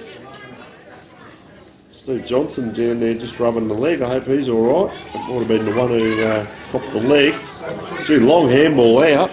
Anyone's ball. Half forward line. Flick forward by Tom Tom. Oh, nice work. Gets it across. And number 8 is Greg Puglisi just offline. So, unable to score. And right offline, so the Phantoms. Might be the great Richo man. Kicks in off one step. Dangerous position. Good grab. Ben Newman goes back, gives a handball to player gliding by. Kicks out towards the wing. They're going to load up again here. Had a very good game. Simon Chaplin playing his second game in a row. They're in a bit of trouble here, the Phantoms. Tried to kick it forward, kicked it into the wall, being Tyson Bowden. Well, players go to ground. They do go to ground very early out here. So we get a ball up on the far side. Matt, the crowd building out there. Yeah, it certainly is. Healthy crowd. Matt Thomas up and ruck up against Nevitt. Who comes out of that contest. A lot of paddling going on this afternoon on this beautiful deck at the Barossa Park. Quick kick out of the contest with hope more than anything. Lovely mark in the end there by Hughes. Hughes plays on immediately. Great kick down the line. Unfortunately, he's turned that over. So the Phantoms have got one on the middle in AJ Johnson. They're starting to cash in the old petrol tickets. Goes with a long one down the line. Costa swung in defence in that third quarter, but that's not him with ball in hand. So some smart work. Little chiseler. Neither wanted to take the mark. And well improvised in the end. So they go to half forward in the direction of Adams. He's had a superb day. Johnson, great pickup. Swerves, wheels and deals. Clever kick to the top of the 50. They've got a couple of options on here. Rattling it, in fact. Lovely looking kick. John Cock takes a beautiful mark because that was going through the points. He called it over the top there, didn't he? Yeah, and he doesn't mind the lead up from the line, about a 30-metre jab, because that's the distance of a lot of players. So does he go the right foot or the left foot snap? Someone on the... Oh, he goes the right foot, banana. He might have kicked the point. No celebration whatsoever. And to do the kicking duties will be Shawnee Hughes. Has battled away manfully there in the defensive line up there for the Gawler Bunyips with his beautiful pink white ribbon Guernseys. Remember the winner today of Best On Ground, adjudged by the commentary team. Matty Gale and Tony Neal wins the Archie's footwear and the magnificent filming footy beanie as the ball comes out now, and it could be... Gee, we were discussing it 3-4 times, probably about 18 players. It could be in contention as that ball comes in. Oh, just on the wing, gives the Phantoms a chance. It rolls out the back, weaving the way through. Now they run and run hard. Matt Thomas put the Jets on for about 3 metres, but it went past him. Tommy Lear on the left boot, good kick. Gee, right on the 50. Desperate by Sean Hughes. Really like watching him play this year. And he's just... No, he's all right. He just stopped still when he kicked that ball, Matt, and Going for the free took kick the for tumble. after disposal, Tony. So they're out the other side. A great kick to half forward, bit of a juggler, couldn't reel it in. Goes the paddle towards his forward line. Oh, holding it up there. Jeez, he held it up forever. They go out the back. It's a smart work by McDonald. Swung in defence from behind the ball. Goes to Groom. Good punch, good aerial contest. Johnson comes streaming through. Had a good game. I liked his game today. Deserves a free kick there. Papa Smurf agrees. Hopefully he hasn't been demolished into the ground because he hit the ground hard there with the shoulder. I think he's going to take home some of the Barossa Park He's got an earful of the cricket pitch almost there. And he's very slow to his feet there, AJ Johnson, prominent for Masters SA figure, the treasurer. Very gingerly gets to his feet as the old Cocko has the ball at the back there. Cockington might have to take AJ Johnson's kick. He does. So the left foot product from Crystal Brook, lovely driving ball. Find Scotty Adams, who's right in the discussions for the Archie Thongs for best player on ground. Goes with a long pumping ball towards John Cock. Hughes with a juggler left hand, one-hander. He almost scores a try for the pink, and eventually he does, and it's taken over the line. Maybe he says have a free kick, and he does. So they do play on. Umpire's got the friendly whistle out. Goes on board there to Freddie Bowen, who's been impressive. Bowen liked his game today. Oh, not his best kick. Great aerial contest. They come back for a second cue.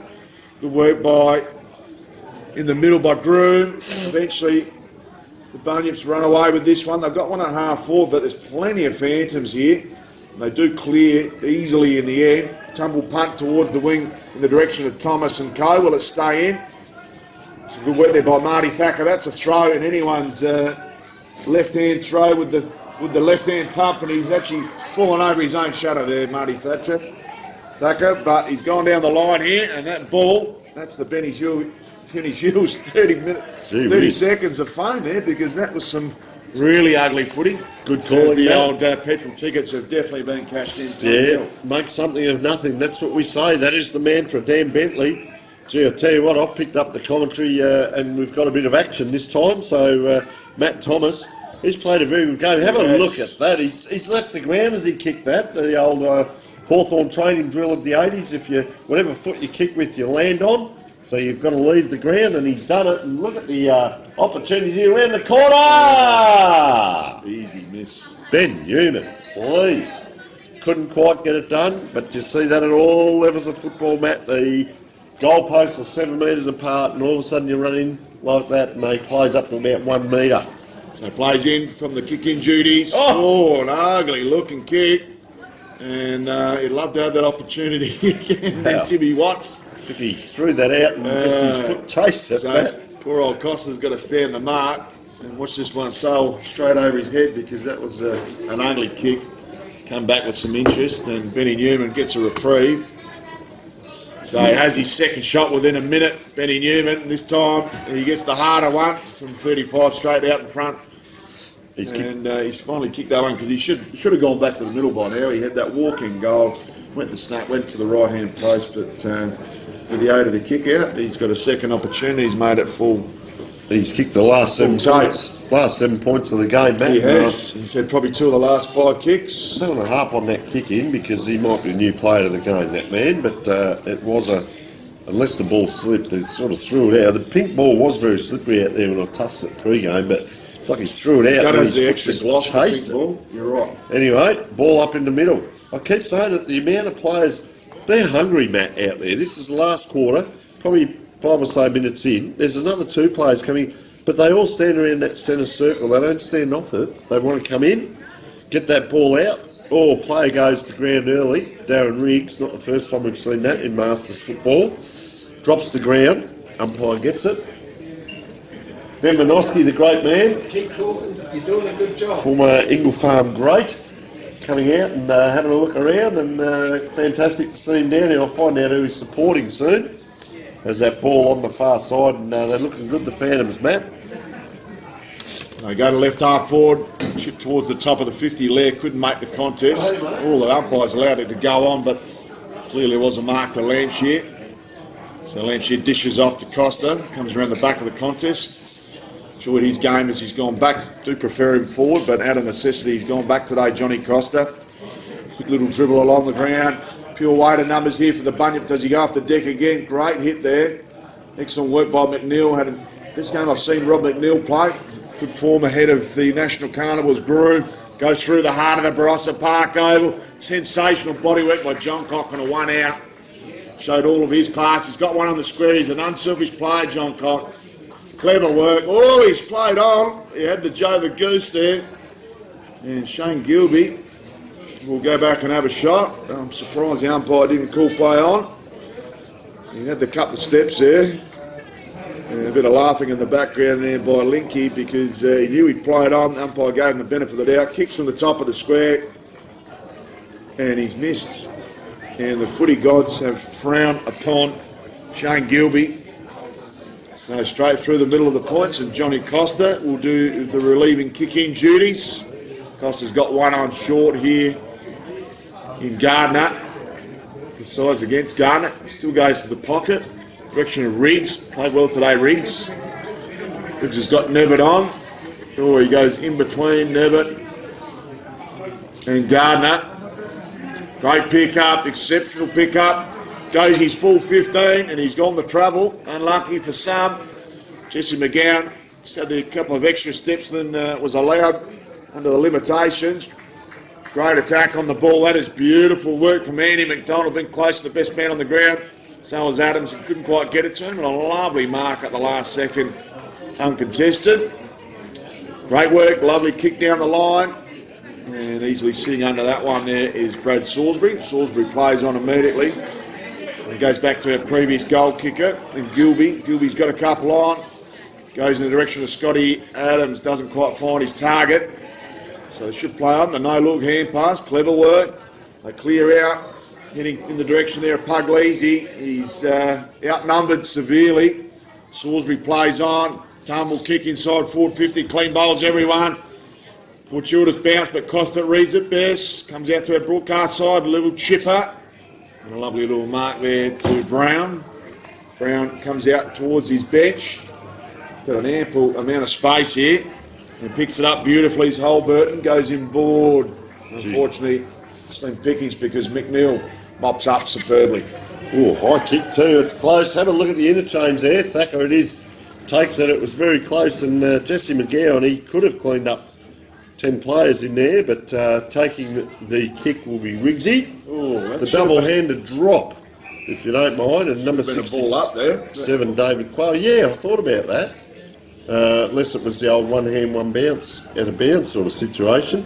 Oh, gee, got to be careful with that. Player got bumped into. Yeah, Drew Kerr, that was pretty dangerous. Bumped into the other players there. there.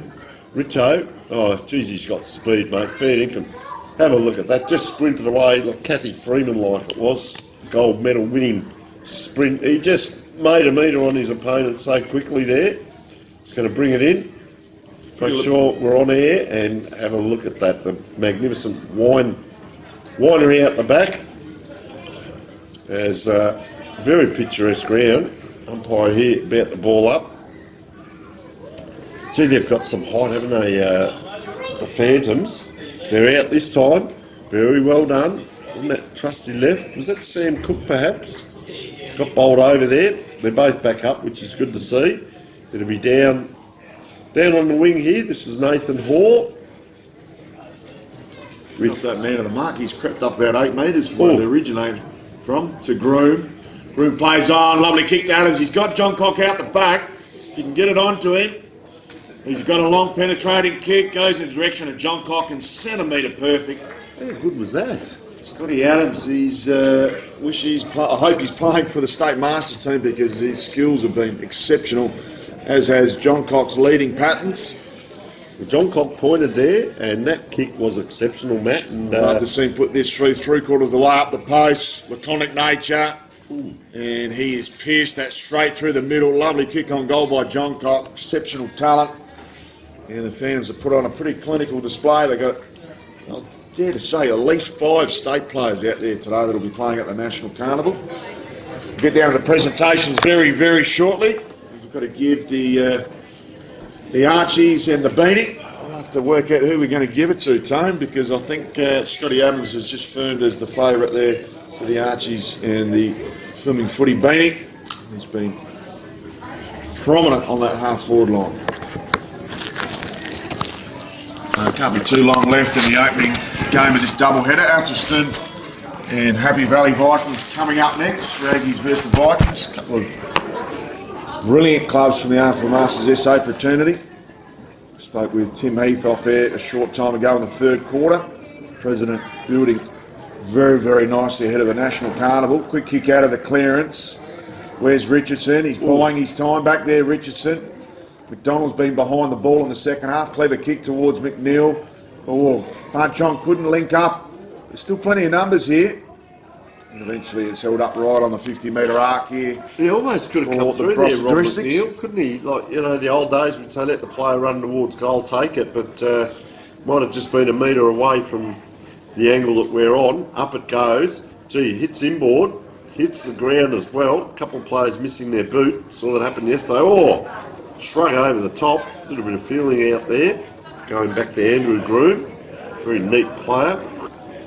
Wow, Matt Thomas swats the ball towards centre half forward. It was almost self-defence by the player for Gawler Districts in Scott Holman. It just came in a hurry towards him. True centre half forward position, Barossa Park.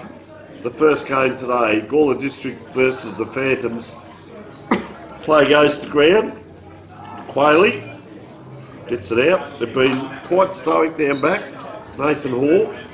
Bounce beats him. Player goes on the left boot. Round the corner, Dean Warner. Gee, well done again back there. Played well, Salisbury. Mountain of it, hasn't he? Hoare goes up. This time, great teamwork. Hoare goes on the left, little chip kick. Has to work hard to get this ball up. Couldn't quite get it done. That was Sam Cook. So it's going to come back with interest, Matt. Straight down the ground, almost circle work. Oh, player not quite tripped there. Umpires let it go into dangerous territory. Oh, around the corner, if you don't mind, Robert McNeil. I saw Chad Corns kick a goal at Footy Park doing that. No left foot. So do it on the right if you can, why not? Kick comes in now. That's a high kick from the point of the square to the centre of the ground. Jesse McGowan gets it on. John Cock. What's he going to do here? Paddles it to himself, gives himself a bit of room, and player running in. This looks like Adams. Yeah. tell you what, that there could be a pair of Thomases. I won't put the moz on him, whether he kicks it or not. Oh, I think he'd already secured him before then, Tone. Had a great game. Can he? He's a little bit out on the right here. Oh, look at that, Matt! Like Tony Lockett's record-breaking goal for Sydney. That was a hell of a helicopter, that one. They probably didn't get to train with this football. That'll be the reason I'd say. It's a different football altogether. Could be a left-footed one going by that kick. Ball out on the far wing with the crowd still coming in. The kids are all playing out the back there. Just sensational. Look at that for a view. That is magnificent down here at Barossa Park. So clever kick towards that far side. Plenty of numbers here for the Phantoms. Have they got one more left in them? Goes towards the hot spot. No one home. The Great Wall overruns it. Paul lurking. As is John Cock. John Cock with ball in hand. Sells some candy. Gets out of the tackle. They've got Hoare onto the square. I think the siren might have gone. Might be the umpire's found a free kick. I'm not sure there. Yeah. Players have got to hold position. It's just dropped off a bit, man. It was 21 degrees expected today, but I don't know what's happening here, Tone, whether it's a free kick. Players have all converged. There's no shaking of hands, so we're still in active play. It looks like it'll be a kick in. So the ball did beat Hoare. They were standing back there. It was, just almost a bit of an unusual situation because players were confused like commentators, so we'll do some kick-in duties here. I think that's Quayle with ball in hand. Pumps it out. We'll come back with some interest because Salisbury's on fire. That defensive line reads that really well. Gets on his left foot. Got one on short. Ooh, dangerous to Groom. Groom bumped off the ball. Eventually comes out and the umpire says it's my ball. It's been good, Brad Salisbury. Like this game today as well. This second half, I really started to notice him, and he sort of backline, but he snuck up forward a little bit here as well. That ball goes over his head. Oh, nice use of the body there. Well done, Scott Holden. In the long sleeves, gets it out. The man Drew Kerr, Dusty. Straight off the gardening by the looks of it this morning. Still got the gloves on. Little handball out to put a player in trouble there. The player's had his jumper pulled off. That's what we don't like to see in Masters. He's got it back on though. So well done. Jamie Richardson. There couldn't be two Richos. Surely they broke the mould. Surely. Anyway, they're doing a great job out here. Look, I'll tell you what I've noticed, Matt, is they haven't dropped off in enthusiasm. Speed of the game, not that it got to any great heights anyway, but it hasn't dropped off the fitness. Look at this man trying to wriggle his way through. Andy McDonald can't quite, but it's been played at one tempo, I reckon, all the way through, Matt, which I admire. That's all. Shaw, ball in hand, tumble punt inside, forward 50, and Mark pretty easily in the end there by Benny Teever. Teever comes out to a broadcast side towards Tommy Lear. Tommy Lear, been in probably the top half a dozen for all the Phantoms, goes in board. Not his best kick. If he can get to his target, it's superb. He moves around there, Groom. Swirls some magic. Goes in the direction of Adams. Patch Adams again, too strong. Rung rings around him at half forward. Got a couple of players.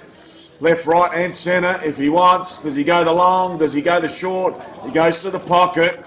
Clever kick in the end. Finds the chest of Benny Newman. Benny Newman's having his third shot on goal for this quarter. Nailed one from 35, pretty much straight in front. There's the full-time whistle. No siren here today. So the last shot on goal for the game, Benny Newman.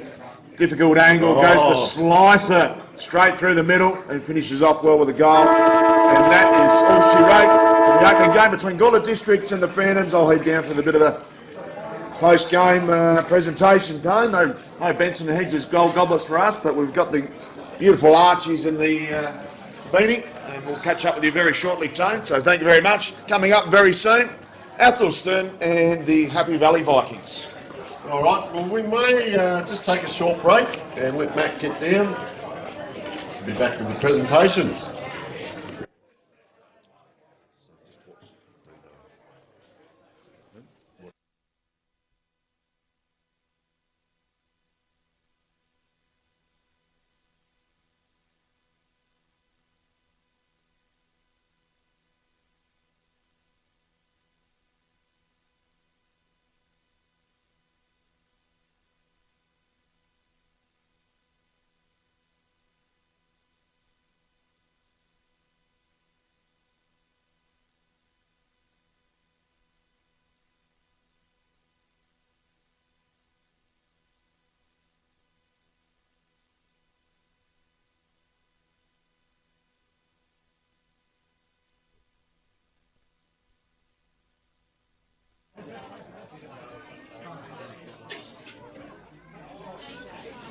2-2.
Okay, Matty Gale down here for Filming Footy and Sports Interactive Adelaide AFL.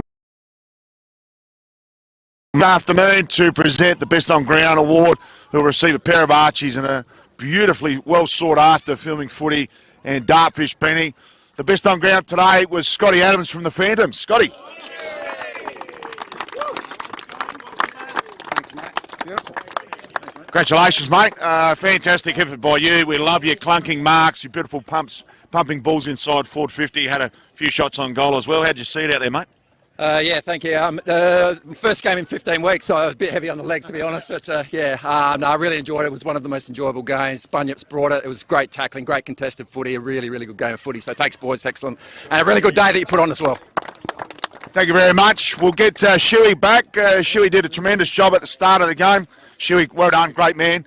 I loved your magnificent words before the game, and having that oath up on the scoreboard and everyone delivering that oath was absolutely superb. Well done on all the heavy lifting that you and your Gawler District Bunyips have done behind the scenes in the lead up to this spectacular day for White Ribbon Round. There's a few people you'd like to thank, I'd imagine. Can you just give us a wind up and let us know all those sponsors and people that you want to thank, please?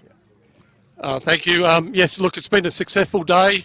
It's a very important cause that we represent, and after 10 years, you know, I just couldn't be more proud of the team that are behind me, and also the league. I think the mic's working up there, maybe. But what I'd like to say is a huge thank you to the Bunyips who put their heart and soul into this event, and who, you know, the tireless work that goes into it. I didn't think we could get this venue for this year. The fact that we've pulled it off goes to Drew Kerr, our president. The work that he's done to pull this together is absolutely sensational. Drew, fantastic work. In terms of the cause, you know, we're nowhere nearer things being better than what they were, but we're at least more able, more aware, and I know that every single one of these blokes behind me on either side and that are taking the field in other games will stand up, speak out and take action to prevent men's violence towards women, and that's what it's all about. So thank you very much. Well done, Shuey. Well done to Drew Kerr and the boys here from the Bunyips. We're going to come up with the second game, Athelston and Happy Valley Vikings, coming up after the break. Big thank you to Gawler Districts and the Phantoms for game one. We'll come back with the next game after the break.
JB. Welcome back to the Barossa Park, game 2 of this doubleheader. And it's the Atherstone Raggies taking on the Happy Valley Vikings. What a wonderful atmosphere we have here at the Barossa Park. The ground that was used during the AFL gather round. It's a spectacular touch. Very cold, 14 degrees. The humidity is about, so it's not as cold as what you get in the Adelaide Hills when it's 14, but cooler than what it was when we left Adelaide. These two clubs are very, very proud. This will be a hotly contested affair. I suspect it's going to be much closer than the first game, and probably even better quality seeing the personnel that's floating around this afternoon. Tony Neal just going through his admin paces, gearing up for this one. Tell you what, the other thing, Matt, just quickly, 2 traditional clubs, whereas Gawler is a mix, which a lot of them are. They put together all the people from the region, but 2 traditional clubs, so to be able to get 2 teams up and going, and you're underway with Matt Gale. So up in the ruck, there's Shawnee O'Connor. Ball comes to ground. Some beautiful work there, and we'll have a rinse and repeat. Loving the coffee from the coffee van. Coon with ball in hand, tries to dish off. Ball's intercepted. Umpires found a free kick and bring it back. And it looks like it'll be a free kick there to Brett Gum. Gum goes out wide for the tall ruckman. Strong mark there by Shawnee O'Connor. Started well, the big man. Wheels and deals, goes to the pocket. Another big thumper over there. And Timmy Stevenson. Stevenson hugged up against the boundary line. Tough kick from here. And man on the mark was about 48. Just a little poker over the top. No mark taken by Mays. He had a great game in that internal trial, state trial a couple of weeks back at Stratorama Stadium. Little one over the top. And the umpire will say throw it in.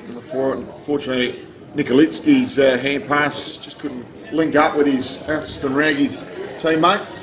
So we're about 40 from home here. Beautiful grey skies. Great for photographers today. Wineries in the background. Lovely drive down here to Lindock on that new Northern Freeway. And they've come 85 kilometres from Happy Valley for this hit and run mission. They've got a bus that they brought with them.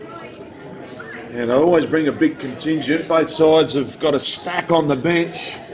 I'm just looking down there now. We've got 10 on the bench, 11 on the bench for the Vikings. And just as many, I think they've got more here for the Raggies. Back to the action. Quick wheel and deal. Can't quite pick it up there. It was Matty Case. Eventually the ball comes out. Clever work, goes in the hands of Coon. Smart hand pass, goes in ball with the left south paw.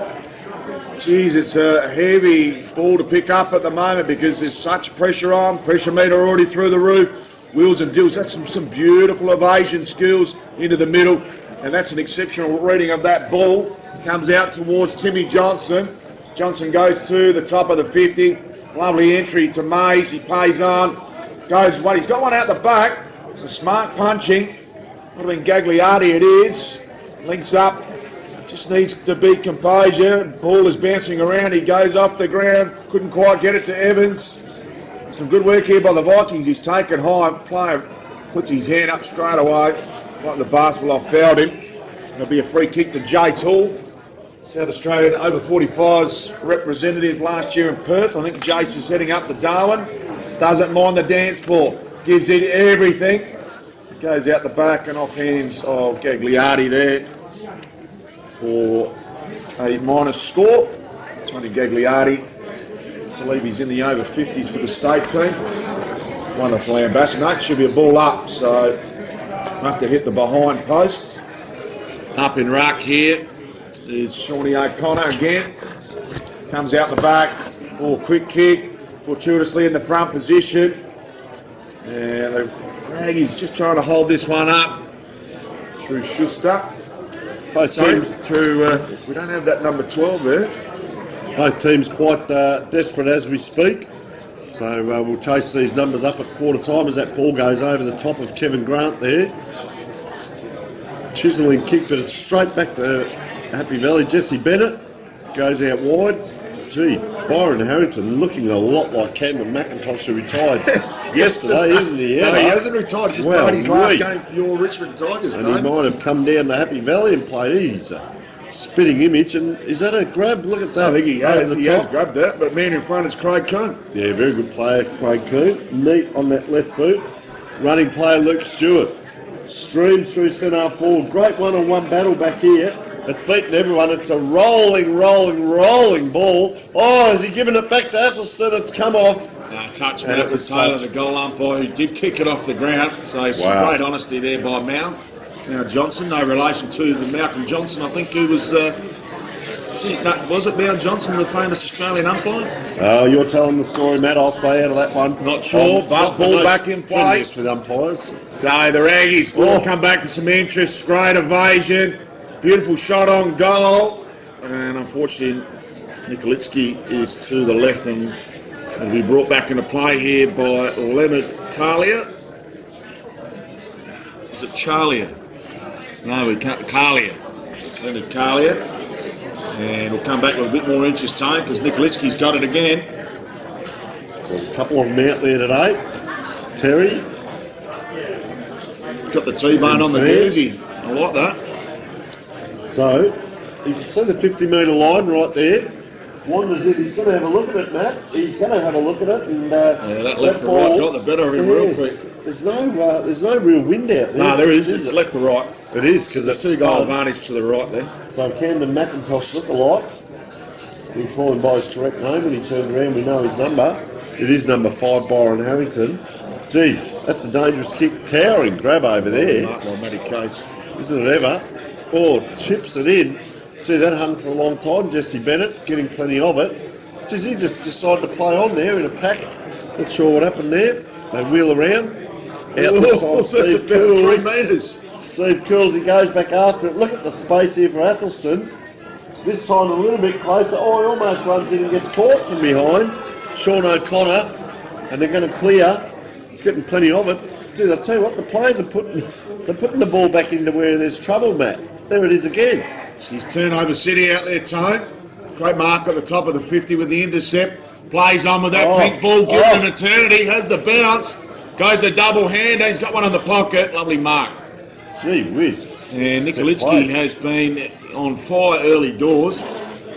He'd have to be the best man on the ground. He got mowed down there and he actually got pushed in the back as he did get mowed down. So was clearly holding the ball, but he did ask the umpire, what about the push in the back? So Nikolitsky sucks in the big ones, pokes it in and tries to guide it more than anything. And it's gone straight through the face of those goals and over the other side for a minus score. Reckon he's bought his own footy, Matt. Just He quietly, certainly the way he has. started out. He's wide in with those white shorts with the black bicycle pants. Quick little kick out of that defensive line. And finds Leonard Carlier. Switches back. Ooh, try to gobble that one on the fingertips. Has a bit of time. Goes the nose underneath it. Quick kick out of the clearance. High, up and under. A little bit of a jumper pull. Nothing seen by the umpire. We've got some missing numbers, including that 61 Tone. And the 12 is on the last line of defence for Athelston, so we'll keep an eye on those. Here's Nikolitsky again. Hand passes off. Clever work. Just whacks it on the boot with hope more than anything. Had far more time there than he expected. And I think a number 10 for Athelston also just kicked the ball with the long sleeve. No idea where he's gone at. Sorry, that's a 16. So that was Tim Caddy from Caddy Shack. Maked it on the boot and should have had a little bit more composure. Maybe not so much voice around the contest, Tone. Good tap. Coombs lurking, loves the goal, sniffing it out, and just plugs it in. The umpire says holding the ball. So a bit of an umpiring decision from a Saturday free. Been a lot of time down in this area. It should be a free kick here. Yeah, it is to Coombs. So not much prior opportunity, but the dragging in that usually occurs at a Div 1 level, Tone, the Adelaide Footy League, the umpires pulled in that accordingly. Players are used to just dragging it back in like the 80s and they call ball up. He's going to bring him around.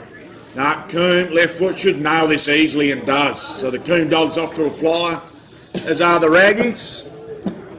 And a great start here by the Raggies up against the Happy Valley Vikings. Big thank you to Mount Barker Work Locker, proud sponsor of AFL Masters SA. And some of these players are going to be hard to pick a best on ground today because both teams are doing the old cricket line-up changeover when there's an opportunity off the interchange bench, Tone. Craig Coon there, jogging back to position in Masters football. Love the big stage, King Dog. have the rest now, and he is an exquisite kick of the football.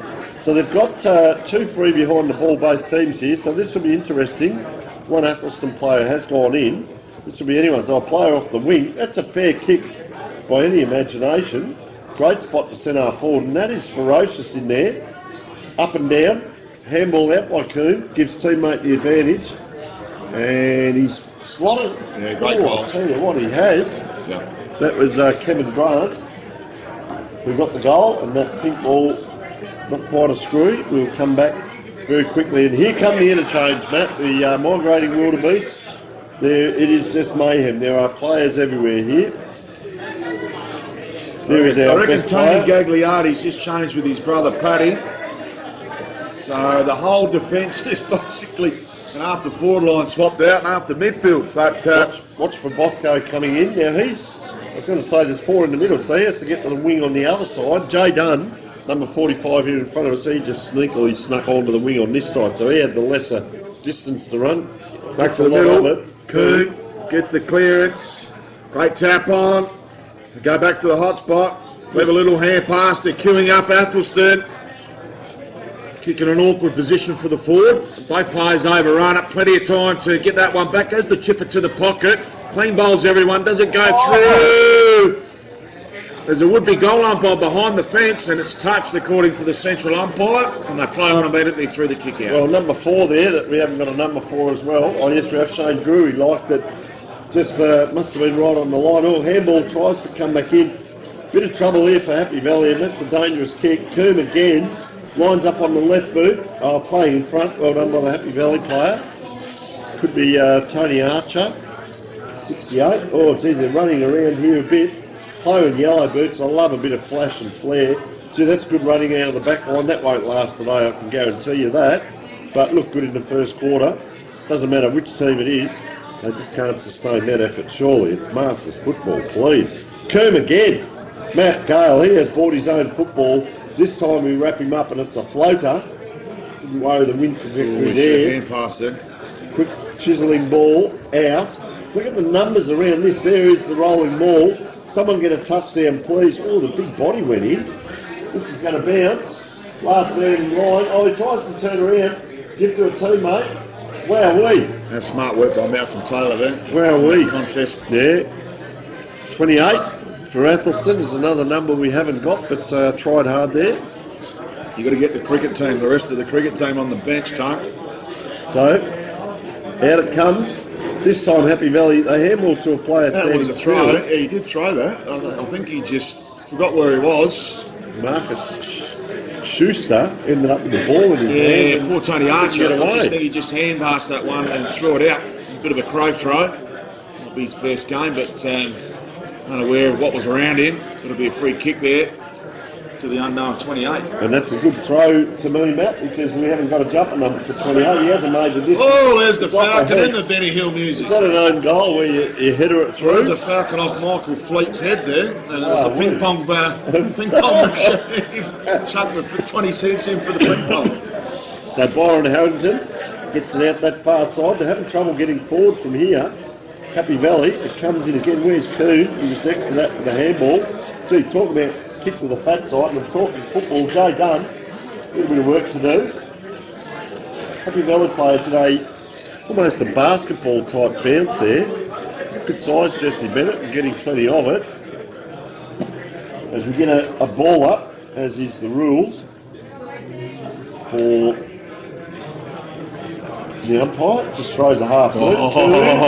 As good as anything. Around on the left, a little bit of Tony Shaw about him, and he's just offline. I don't know, we've got a pair of Archies to fit the Coon Dog, but he's mounting an early case. Tim Heath into the fray now. Multiple All-Australian, AFL Masters SA president. He'll be lurking in this contest very shortly. Pumps it out from the full-back position. Good contest on that far side. 2-on-2. Plenty of numbers for both teams. It pops out. Umpire's found a free kick. It'll be brought back to the Happy Valley Vikings. Coombe and Nikolitsky started particularly well for the Raggies. Good mark on the far side there to Harrington. He's had plenty of it in the back half. Not much forward half action here. Umpire's called 25, or is it a 50? Man on the mark's a bit bemused by it all because it didn't appear to do too much wrong. It's a big 50. So Harrington, still a goal and a half from home. He's got a player that's just come on there, Tim Johnson out the back. Does he go in that direction? He's got another one in the middle.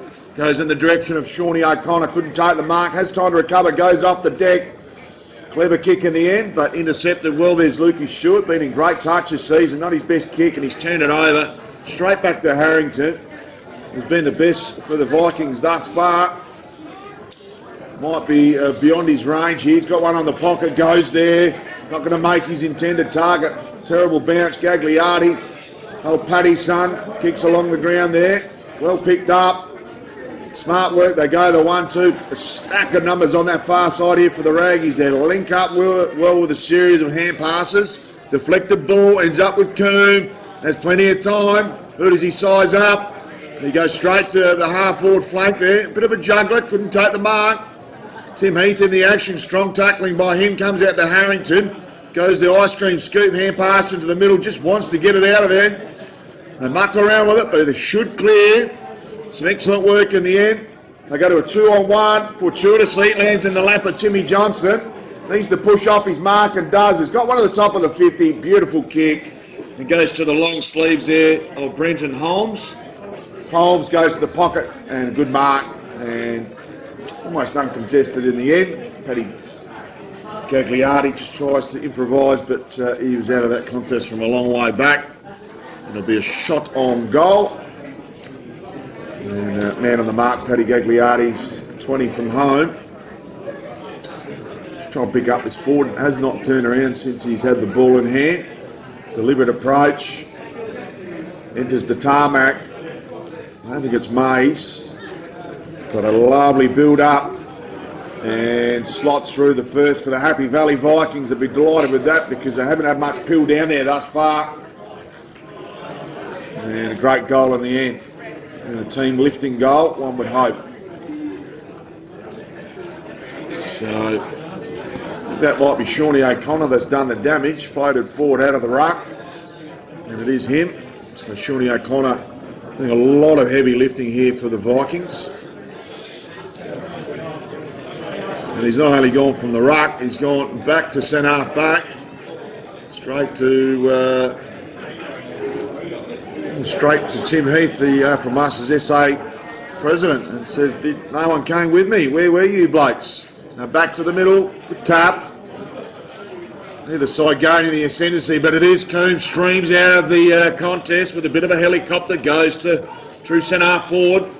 For a teammate to link up with. He's got Milne there if he wants to use him, the big fella. Chivers. And a lovely intercept. Almost too much momentum. Had to hold up and put the handbrake on there, Michael Fleet. Dangerous looking kick. Oh, Ralphie Verrill, beautiful work with the double knee brace and the long sleeve. He might have another shot at it here. Some great intercepting by the man on the mark. And he does clear here. Or have they? Some hot pursuit on that far side. Some smart paddle work.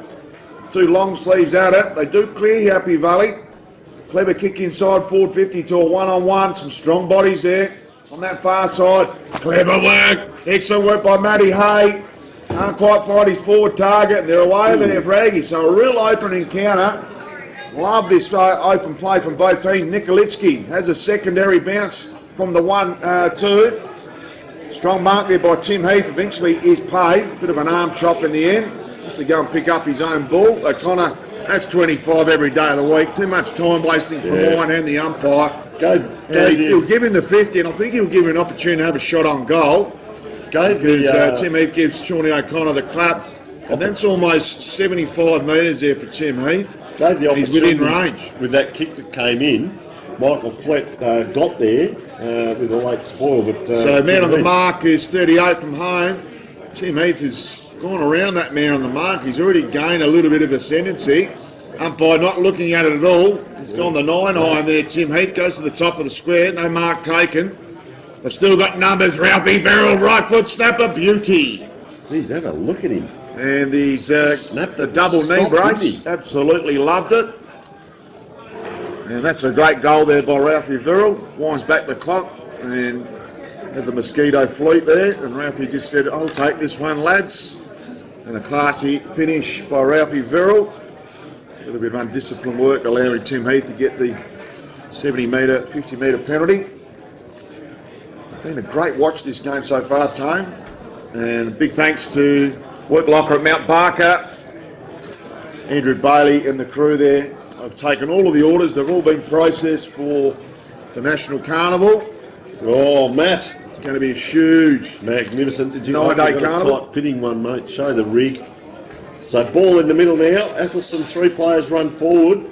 It bounces fortuitously to Happy Valley here, round on the left boot, and player playing in front. You'll never make that metre up. Does well there, Mark Denelt. And he's going to go back for a much-deserved shot at goal. Player in long sleeves and black long socks without yellow stripes down in the forward line. That's a nice kick. That is a fair kick, but just drifting away. As you said, there is a bit of a breeze down here, and there's a lot on the bench. Right to left up this end. Yep. So umpire will ball up, forward pocket. And that is quarter time here. Going to of this double header, white ribbon round, and AFL Masters SA. We'll bring back the second quarter action between Athelston and Happy Valley after the break.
Roberts. Okay, welcome back here to Barossa Park for the second quarter of the Athelston versus Happy Valley clash. We've just got a bit of a technical issue at the moment on our screen here in the comm box. We'll get to that shortly.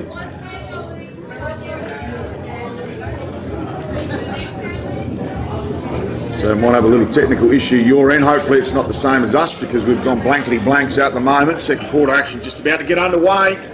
Exciting first quarter. Athelston with the upper hand against the Happy Valley Vikings, but it's been a game full of class, skills, composure. And this has been a high level game for a Masters match. Big thank you to the Gawler District's Bunyips who have done a magnificent job getting this beautiful Barossa Park. And Drew Kerr and the team there at the Gawler Bunyips should be congratulated on all the wonderful heavy lifting they've done. Consultation with the local councils and White Ribbon Australia. It's the 10th year they've been able to link up and have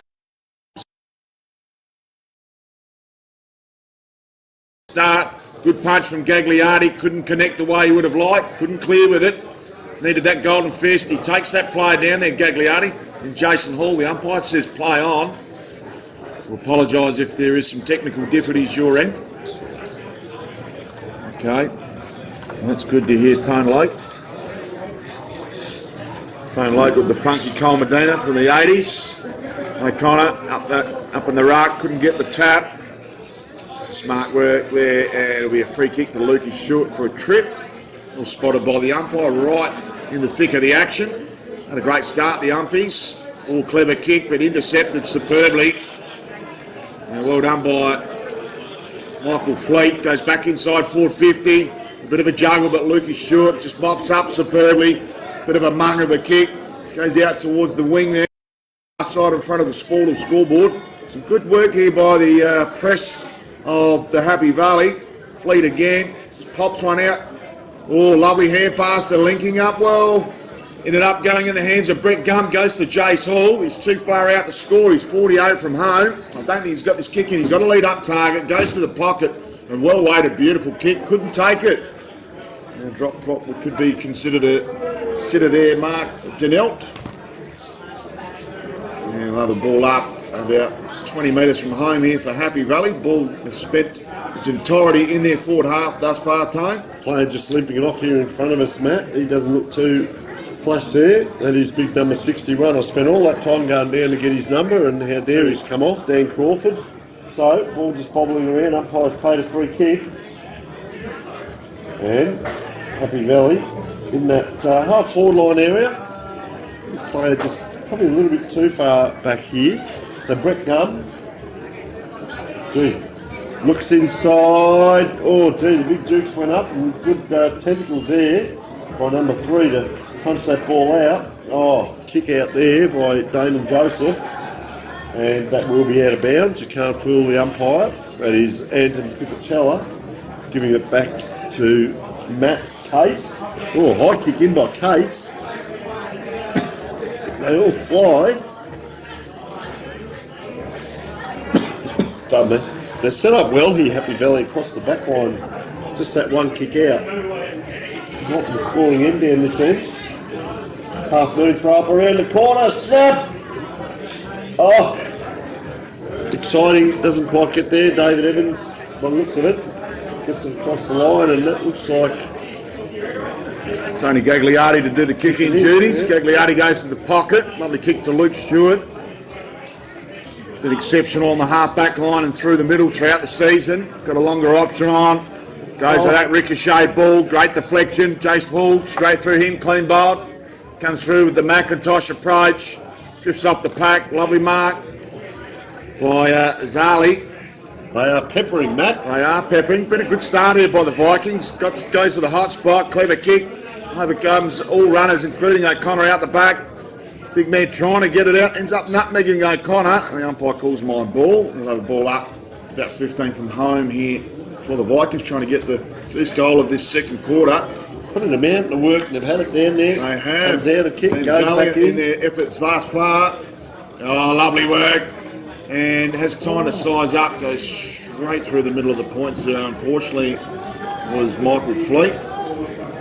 So Johnny Wright's got the 27. Just saw his name down the bottom of the list, but we have called him Fleet a couple of times. But Johnny Wright, I think he had an exceptional game, Tone, in that internal trial down at Stratorama. Played a couple of minutes. About a month back. So kick comes in. The big Dukes go up one-handed. Ben Lehman, very good player for Athelston normally. There is our number 10 again in Jesse Bennett. Gets it up, down. He puts the Jets on here. Nice kick on the left boot. Does it go all the way? It's just offline. And that was David Flaherty just kicking that ball and a touch offline. And Athelston get the relief here very quickly. Stewart, he's almost ran himself into a bit of trouble there because there's a nest of Vikings. Round they come.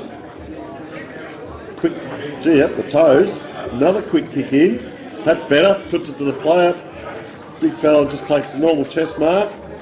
Goes back nonchalantly as you like. And I'll tell you what, Matt, going on past history, hoping he'll make the distance. Shawnee O'Connor, he's been in the thick of it all day. Been tremendous down back and in the ruck.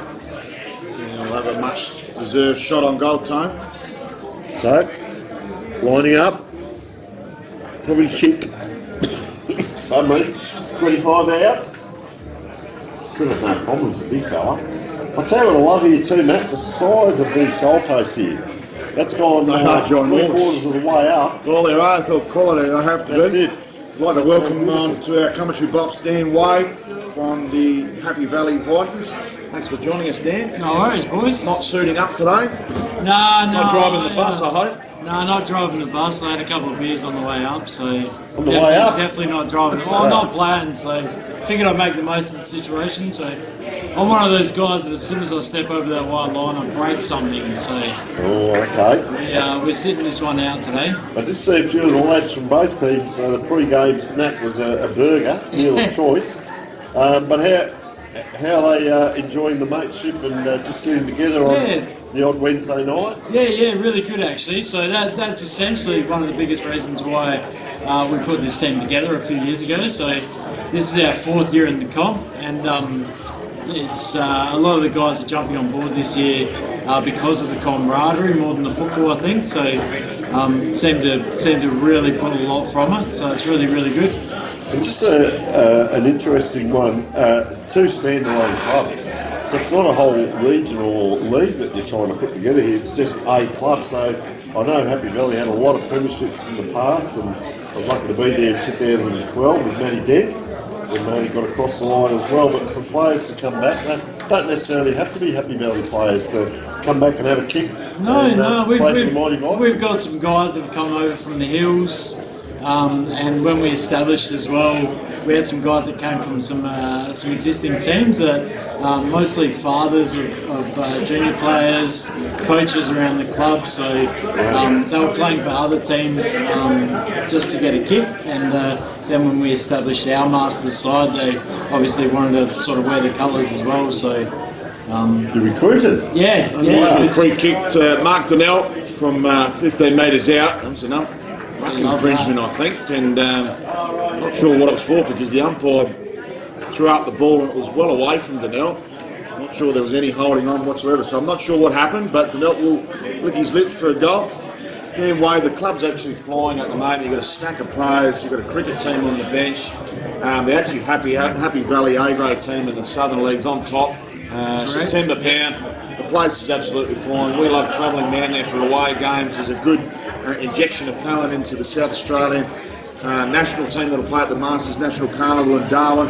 What do you put it down to that's got these blokes interested in being involved at this age? I mean, like I said, we are an older club. We've got a lot of tradition around the place, and a lot of our players, like I said before, are existing coaches around the club and parents of the juniors and all that sort of stuff. So they're already wearing the colours, and just being able to get out there and have a bit of a kick on a Sunday is sort of the cream on top of the pudding, I think, more than anything. So it's the camaraderie. We do a lot of stuff outside of the game as well. We're always sort of having catch-ups or dinner. We've got dinners together as a team. We always participate in quiz night fundraisers and all that as a team. So we've got a pretty strong presence outside of the footy field as well, which is really good. And it's important what you've said there. You know, people want to be a part of the team or just support. Sometimes they don't even need to be players, but just be in that environment. And I was super impressed this year with every club, but some of the stuff that they talk about, this bloke goes all right, just quietly. Johnny Rod, I hope he's playing in the States. Yeah, we've heard you guys call his name a few times on YouTube. So yeah, and I know you've not sprouting our thing, but I know you've had a couple of Wednesday nights where they've replayed the games that we've called or filmed and so on, which is good for the players, because back in our day, 20 years ago, we never got replays unless we played AFL or whatever. So you must have some fun on those nights. Just turn the commentary down and watch, but you must be having some fun. And or turn the commentary up and listen to the antics when they step up. You guys are good. Some of the names, need to work on some of those names a little bit, but apart from that, you're not too bad. We definitely have the commentary up, so when the weather's not ideal for a training night, we quite often just open up the front bar and watch a game and see how we went and pick at each other a little bit and have a couple of beers. So yeah, honest feedback, 360 feedback. And that's right. When you're saying the weather not too good, so any night you turn up and it's dark, that's sort of no training tonight. Raining, cold, No wet, Dice matter. out there today. He's got the Dice is wearing his coach's outfit today. I think he's a little bit sore himself. So I'm not sure. I've been in Bali the last couple of weeks. I'm a little bit out of check at the moment. I'm not sure what everyone's individual injuries are, but I know that we are nursing a couple as a team. So Matt Hay just making his way out on the ground, mate. No, he might just be a set play, is it? He's just maybe holding out this side of the ground. He likes it when we kick it directly to his chest. He's not a huge fan otherwise. So So ball comes over the top.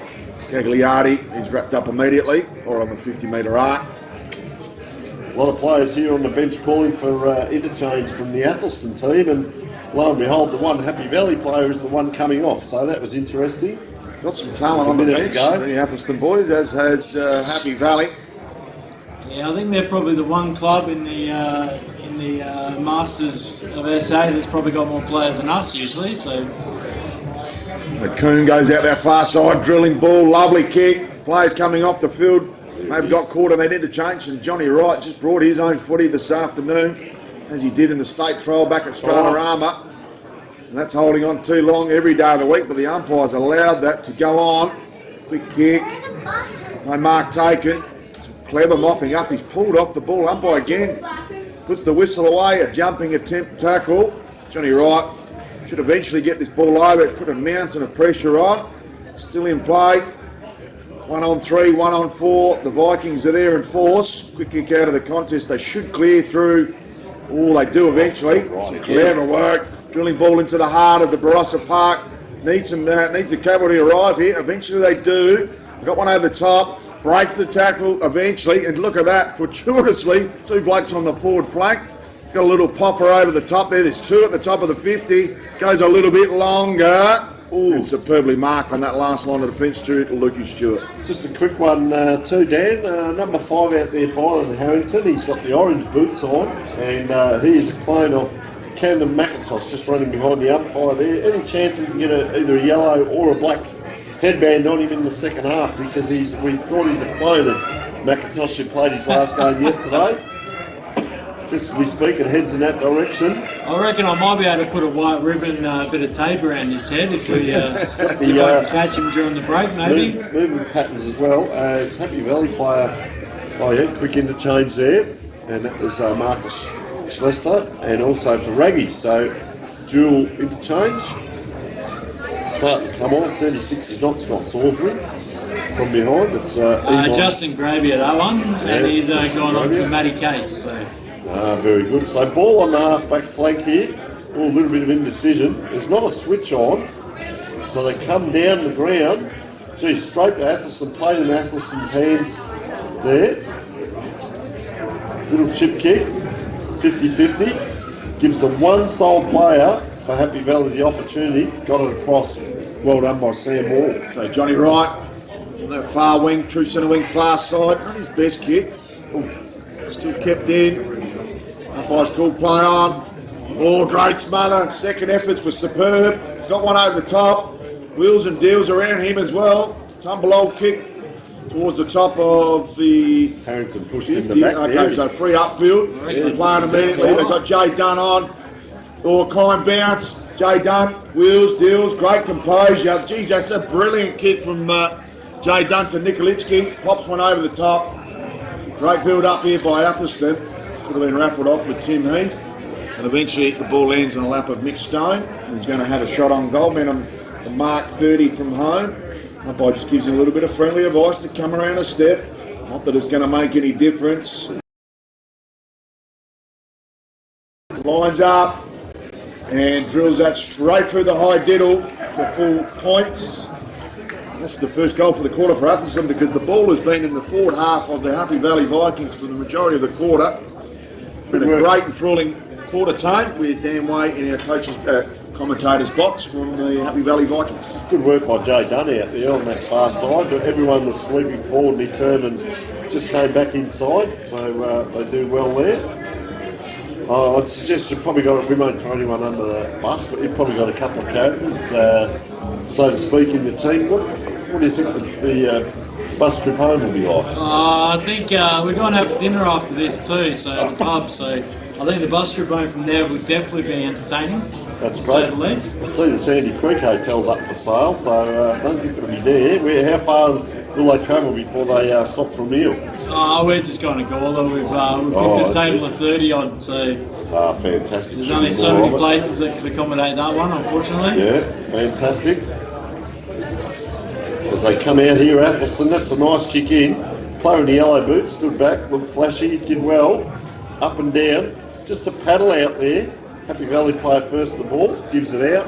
Played a great game, Jesse Bennett. Oh, that's hung a long time in the air. A little bit of trouble, Tim Johnson. Danger, danger, Will Robinson. Get it on, and he does. Long kick now, into that pocket, keep it in, swat it in. He does, keeps it in. Here's an opportunity around on the left. And that sometimes is where ambition gets ahead of talent. Poor old Mark Denner, he ran out of time there in the end. He's pulled off a couple of those this year though, so he was in with a chance. Matty Hay didn't like it not being on the chest, of course. So can the Vikings strike while the ball's in there? Forward half. Not much of a wall outside of here. They've got plenty of petrol tickets. Is straight through the high diddle by Matty Hay. Loves a goal. Probably left a couple on the table at Stratorama a couple of starts back, but loves a goal. And I'll tell you what, he's a good performer on the field, and I reckon he'd be even better off the field as well. I'll also tell you, mate, Craig Coon, we talked about playing the game out on the ground. He is a great player, but plays it between the years. He's been on the bench here for 5 minutes, but love watching him. Just some of his stuff. He's directing players, he's talking about angles and different things. Meanwhile, Happy Valley kicked the goal, but just have a look at them down here. They're all talking, and you know, if you weren't out here, Dan, on a Sunday doing this, what would you be doing? I've actually played against Cooney the last couple of times I've played these guys, and he runs circles around me every game. So and I'm in no position to argue with him, my friend. And, you know, as I say, giving people something to do, you'd be sitting at home watching the four walls or having to do the washing or the dishes or gardening or something, you know, you're better off being here with your mates. As exactly number right. 21, John Bosco, our best on last game in his first ever game of football, he said, so he might be a soccer background, I'm not sure. Oh, gee. That was a long time, Matt. He took that from the chest down to below the knees before he handballed. Got away with it. It is 3-on-1 now. The one's on top with a knee. Not sure that they're allowed to do that, but Sam Wall putting all his kilos into that tackle and stacks on the mill. So it should almost be half-time, pending half-time siren. Good tap. One by Happy Valley goes to Tim Heath. Pushing off Nikolitsky. Would have been one of the best performers in the first half. Lovely kick. Double juggler. Couldn't take the mark. Could have been held on. Umpire not giving these free kicks today. And it says my ball 30 from home here for the Raggies. As he went forward, Malcolm Taylor, perpetual motion, he ended up horizontal and on the ground, mate. He made that look a bit harder than it should have, they'll mount. Good swipe out of the ruck, comes towards Ralphie Verrill, kick one in the first quarter. Lukey Stewart goes to the hot spot, comes out the back. Almost beat all comers. Do they keep it in? and eventually paddled over the boundary line. Almost the Wayne Harms action there. Couldn't quite keep it in. And that's where ambition and ability just thought, I'll just pull the handbrake as that goes over the boundary line. So, as we said, half-time siren moments away. Big thank you to Dan Wade for coming up from the Happy Valley Vikings. Almost a goal coming through the raggies. Do they go off the carpet? Eventually, do they keep it in? Pure weight of numbers, and Vikings push the ball over and through for a rush behind. I must say, Matt, another quick one. The Sportal scoreboard down here, I know our great sponsors, but the stuff that's coming up there, the Phantoms are up there, there's the Lions, they're putting all the team emblems up. It's just an outstanding display. You know, you think at 35 your career might be done and dusted if you're not playing anymore. You reinvent yourself. All of a sudden you're out here and there's huge crowds and your emblems are up on the scoreboard, white picket fence. What do you reckon, Dan? It's a pretty good gig, isn't it? It's pretty good. I've actually never been to this oval before. No, the backdrop's really nice too. You got your vineyards. Oh, there's the Vikings up there on the screen. Fantastic. You got your vineyards in the background, so beautiful oval to play on too, by the looks of it. It's Luke Stewart with a huge long kick. Says it bounces. He's gone through for a goal. The umpire's got the hands in the air though. I think he's called time. Well, before. Oh no, he's now. No, he did call it before the half time, but Lucas Stewart deserves a goal. And footy for fun, we don't keep the score, so he deserves a goal anyway. Big thank you to Dan Way, who's coming from the Happy Valley Vikings. It is half time here at the Barossa Park, game 2. We'll come back with the second half action after the break. Thanks, guys. Well done, mate. Enjoy those beers. Cheers, mate. Thanks so much for coming in.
Welcome back to the Barossa Park. Second half action nearly underway here between Athelston and Happy Valley. The Raggies and the Vikings had an exciting first half time. Just as a first game was superb as well. Both Bunyips and the Phantoms. Both games have been very good, but I feel this one's a little bit more vim and vigour in this one. A little bit more class, I don't know whether you say, well, a bit more serious the way they're playing. Look at that, sprinting out to the ball. Jay Dunn goes over backwards on the back of that handball, but Athelston surged forward here through Jason Mill. Paddles it up now. He's had a pile of it, is Nicolizzi. Gets a handball out to a teammate. They want support. That's a floating handball. Jeez, he put Tim Heath under enormous pressure there, didn't he? Had to cop it. It's not the best handball to receive, but Tim Heath with courage on what ribbon day, and fantastic down here at the Barossa ground as that ball up goes up and they just stop. Great to hear Happy Valley going out for a meal afterwards. We didn't quite get the invite, Matt, but you can only hit so much. So any clubs that we are covering in future, just remember the commentary team. No, they're doing fantastic. Good on them. Rowdy on that bus for me, Tony. Yeah, it's Justin Grabbier giving the ball back and just trots off. Doesn't trot off too far back. Let's hit a player on the shoulder. Luke Stewart goes forward. Gee, how good is John Wright?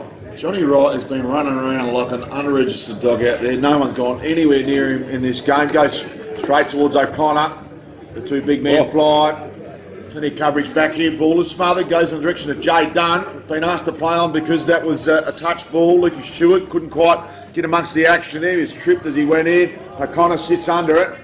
So does his teammate. And eventually it's marked there by Zali. Zali throws the push off the mark but goes to O'Connor with a dribble. Geez, the opponent bounced off him. Goes to the hand pass. Clever work. Needs a miracle from there. Does it stay in? Great contest. And do they hold on? Some beautiful teamwork. And that's the best goal for the day from Danelt for the Vikings. Fantastic team rewarded goal. Now, it was a great build-up. They manufactured something out of nothing because that ball was destined to go through for a rush behind. And they just had the pure weight of presence there and were patient enough, the Vikings, that they struck when they had the chance and got the full reward on the scoreboard here for Sportle. When he flicked it on his left boot then, the speed at that ball would have got through. It didn't have time to deviate. No, it did not. I can just see Steve Johnson. I'm just going to have a quick chat and find out how his leg is. So,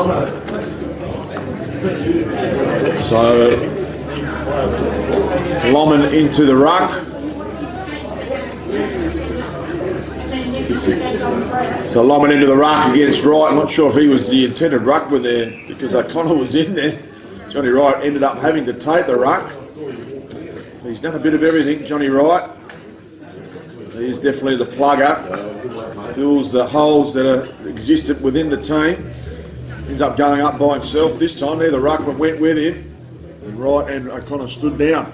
So quite high kick to a forward option there. Quick kick out of the contest. Defender should lead this one. Holding on with the juggler. He's taken down now. I think he's holding the ball there, calls, and he is. Just given up, he's just laid out. Well, Nicolitsky, he's just lurking. He allowed his opponent to take the ball, and sometimes being second to the contest is actually a better spot in the Masters football because it's an advantage position. You just wait for a person to grab the ball, and they're a bit of a sitting duck. So Nicolitsky, outstanding first half, deliberate approach. It's gone straight across the face. Does it stay in? Juggling attempt on the mark. Quick area off the ground. And it should be held up, and it'll be a ball up right at the top of the square there, 9 metres from home. Athelston lurking for this. I think it might be their first goal for this second half time because the Vikings have had the ball all up in their forward half. Nicolitsky can't take it with him.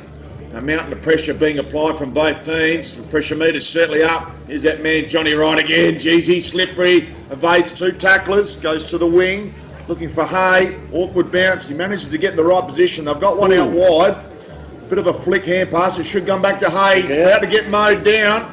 Avoids the would-be tackler. Eventually gets an inside-out torpedo. Fortuitously lands on the chest of Matty Case. It does, and he gets that kick forward. Gee, they made hard work of it. This time they flick it out again. They persist with it. David Flaherty gets that ball in. Oh, the big barrel chest comes out. That's a great mark in any standard of football. And that is Mark Silcott. Just talking with Steve Johnson a moment ago, playing for the Bunyips, with came off with a kick to the leg. I might see if we can get him on air in a minute.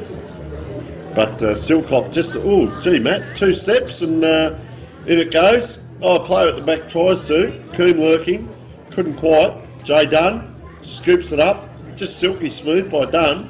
They're in the middle here, Matt. This is where they need to make decisions. And this is Nicolizzi comes out with it. He's had 3. Has he gone too far? I tell you what, he's taken on John Wright. John Wright comes in again. That is a massive effort by John Wright. Turns that ball over. Nicolizzi now, his turn to come in and tackle. Boy, oh boy, the ball just stuck in the middle. Look at the tackles going on here. I think wasn't Coombe, I think it was an Athelston player. There. Yeah, it was his own player that tackled him there. It looked like Anton Pipicella held on to him as he tried to get away with it. Let's see if we can get Steve Johnson in for a quick talk about the Bunyips. So Archer strong tackling rewarded on Heath. There passes off, as you do, to Johnny Wright. Pumps it inside forward 50. Goes straight up Main Street. They've got the work at ground level. No look here. Pass dishes out the back. Needs to be composed. Clever kick.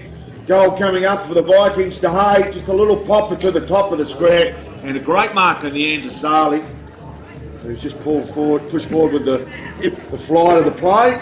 And a shot from the top of the goal square. Smart work there by Hay. Not a heavy lifting, and composure was required.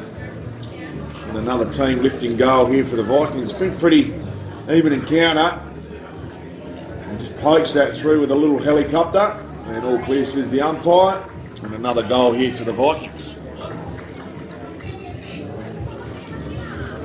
So the changes are made from the respective benches. Plenty of interchanges from both teams. No limitations in Masters footy, thank God for that.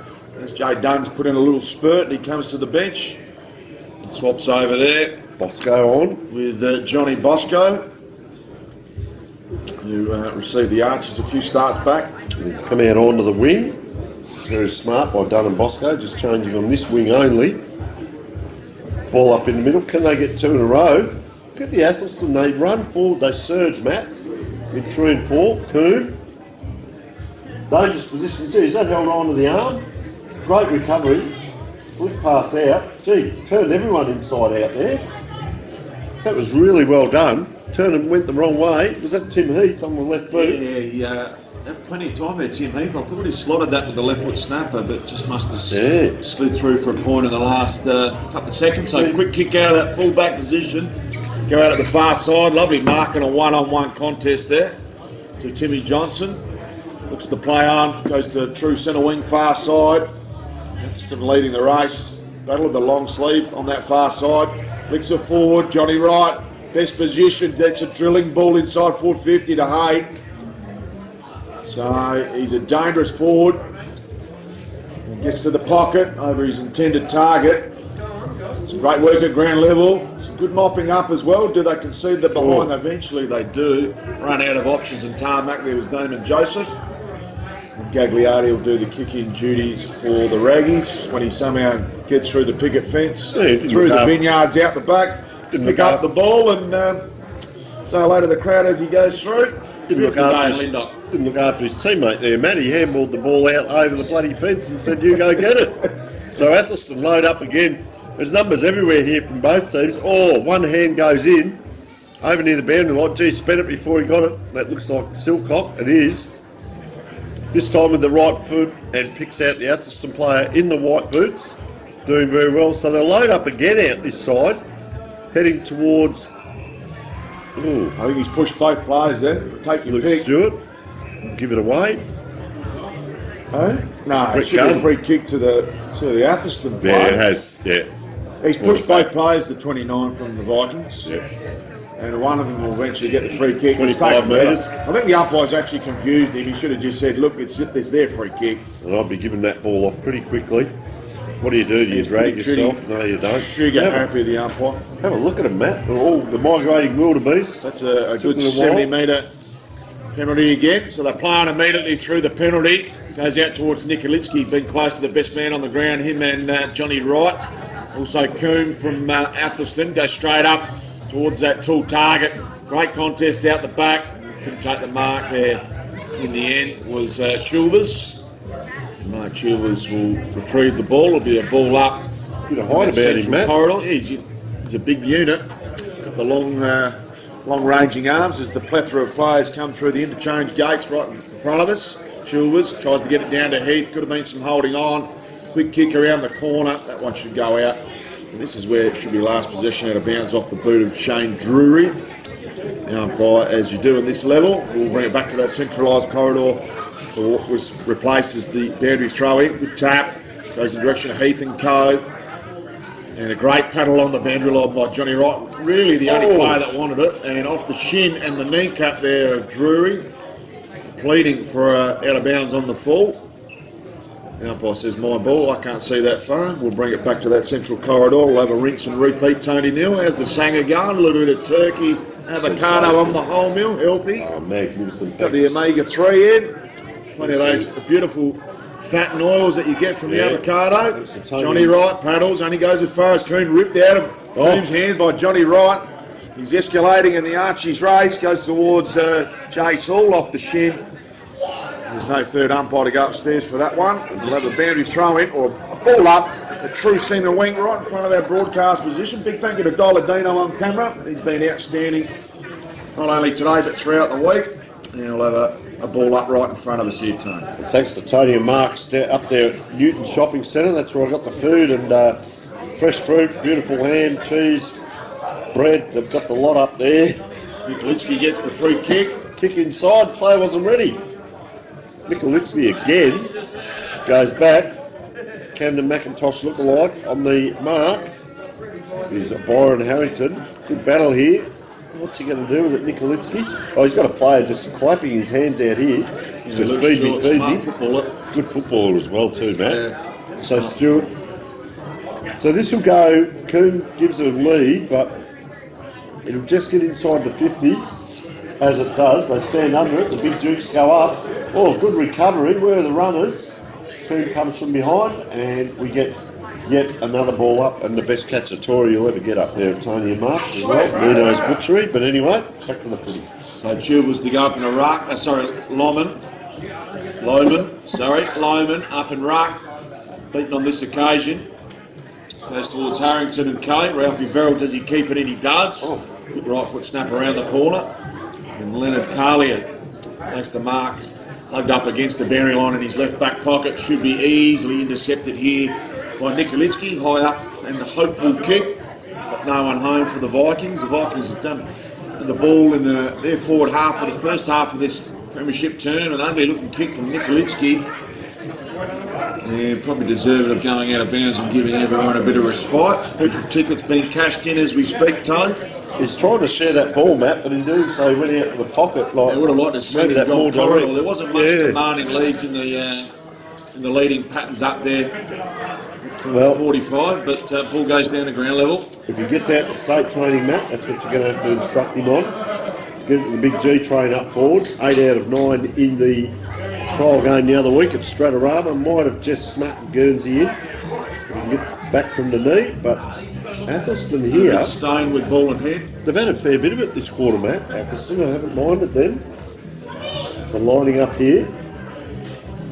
Gets close. Does he make the distance? Gee, only just. He has. Clapping. So well done to Big Stone. He's cleared the... Nice goal, Michael Stone, number 9. The pack near the line.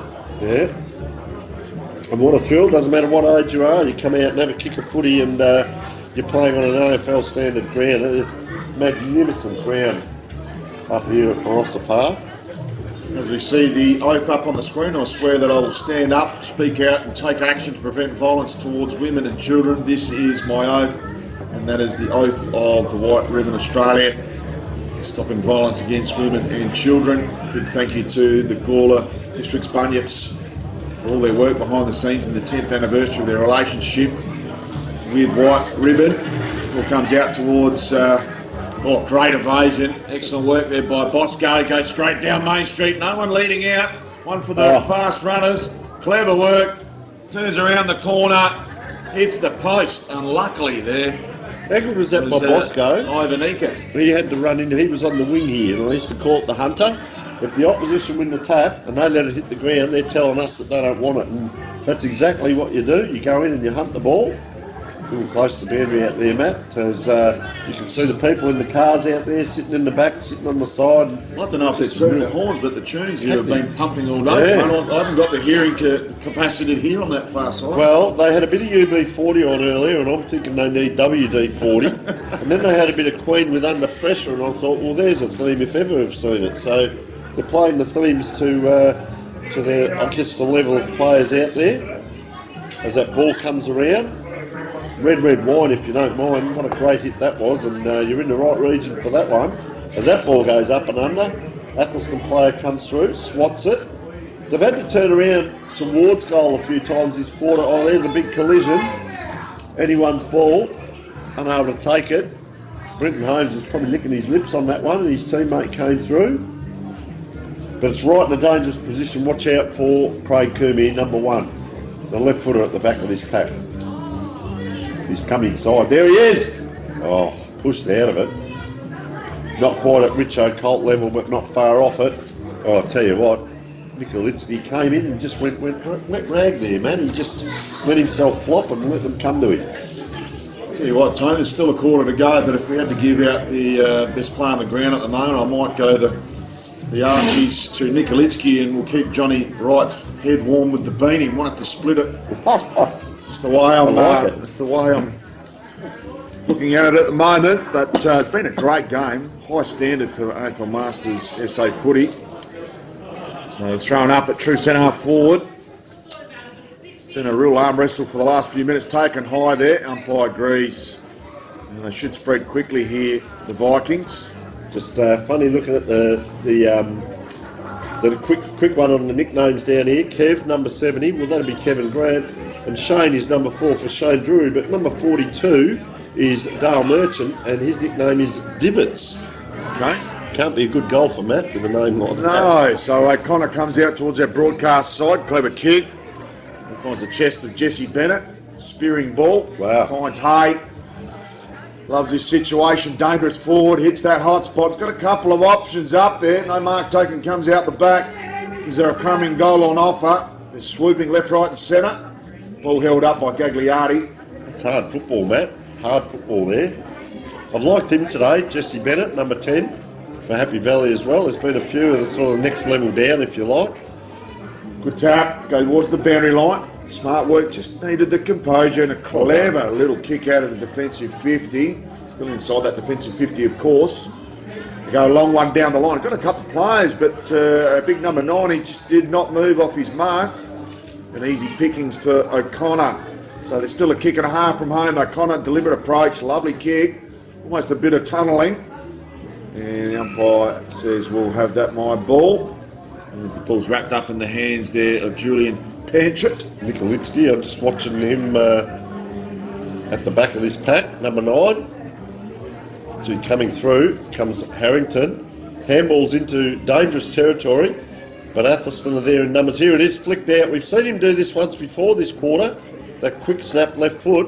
Couldn't quite get it done this time was Donnell. So Athelston, 1, 2, 3, gee, attracts the crowd and, Mark Silcock, he's going in very vigorously there. There he goes again, down on the hands and knees, fairly of course. 1, 2. Quick little left foot kick. Yeah, playing home in front. You never make up that metre, so well done. Forwards in that front. Was clever. That case. That's smart work. This is this will be interesting, Mark Donnell. We've seen him do a couple of snaps today. What's he like for a set shot? I reckon he's got to run out to the right and check side and back around to the left. Going by his last kick. Could have kicked 2, might be lining up for definitely for his second, but could be his third. Oh, has that come back, man? It hasn't. No. Difficult kick for a left footer. Tricky with that action. So the ball will come back here to Daniel Richardson. No relation to the great Richo Chris with 1K. RIS. They go out to the defensive 50, easily picked up. And only player that really read that ball. Big ruckman just tells him to go behind his mark. Awkward kick towards Jace Hall. Couldn't pick it up. Thrown into the contest. Umpire allows play to go on. Jay Dunn sells some candy. Lovely work. Goes out to Ralphie Verrill. Ralphie's only 5 foot. Gone straight over his head. It'll be handed back. Could have gone down the ground there. He elected to go out to the winery, Matt. He probably chose the worst out of all the options on the table, but goes back towards Richardson. Couldn't take the mark. Got numbers out the back here, Atherstone, the Raggies. They're under the pump, goes back to Gagliardi. Paddy can't pick it up. Goes the total approach to Richardson. Takes on the tackler. Goes to Coon. Love the prime mover. Clever kick. He's not going to make the intended target. And a tough contest on that far side. Plenty of 2-on-2s. Goes off the carpet. Well, that's siren. That is three-quarter time siren here at Barossa Park through the umpire's whistle, of course. We'll bring back the final quarter action of this final game between Atherstone and Happy Valley Vikings after the break.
Welcome back to Barossa Park, the scene of the AFL Masters SA White Ribbon Round doubleheader.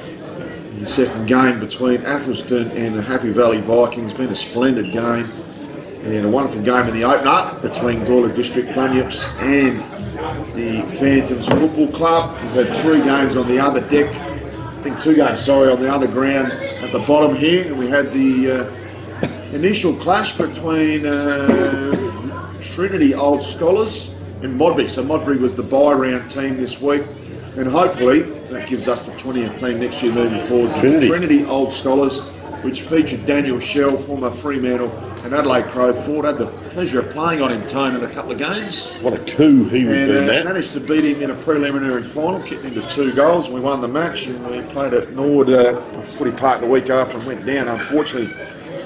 Well, what happens if you play Trinity next year? Is Woody South? The 2 big pins. I think he might go at one end and then he won't venture to full back, surely not. But no, that's what I mean. He full forward. So they get the first clearance here. Chase Hall caught behind the contest and easily picked up. That pink ball's getting even harder to see. Nick Kalitsky had the arm chop. Got a bit of the Christian Petrarcas about him, I reckon, Matt. Just his build. He's got that leg power. I like the build of him. Goes out to the coon dog right in front of our broadcast position. Got a bit of pink leather poisoning on that left foot this afternoon. Deliberate kick to centre half forward, put it right in the vantage point of his key forward who dropped the mark and spills out of play. We'll have that ball up right in front of the 50-metre arc there. Poor old Matt Taylor. They're doing a bit of ruck work now as well. Couldn't reel her in. So ball will be thrown up. Now Taylor in charge. Goes up against O'Connor, gets the tap down. Comes out the back. Trying to put the clamps on. Oh, clever work. Oh, the flaming beard. Those a kick and hope more than anything. Difficult bounce, 3-on-1. All favouring Happy Valley. Jesus, a strong attacking. I think he's come off second best here. David Flaherty. David Flaherty has come off second best and he comes to the bench. Unlucky to sub.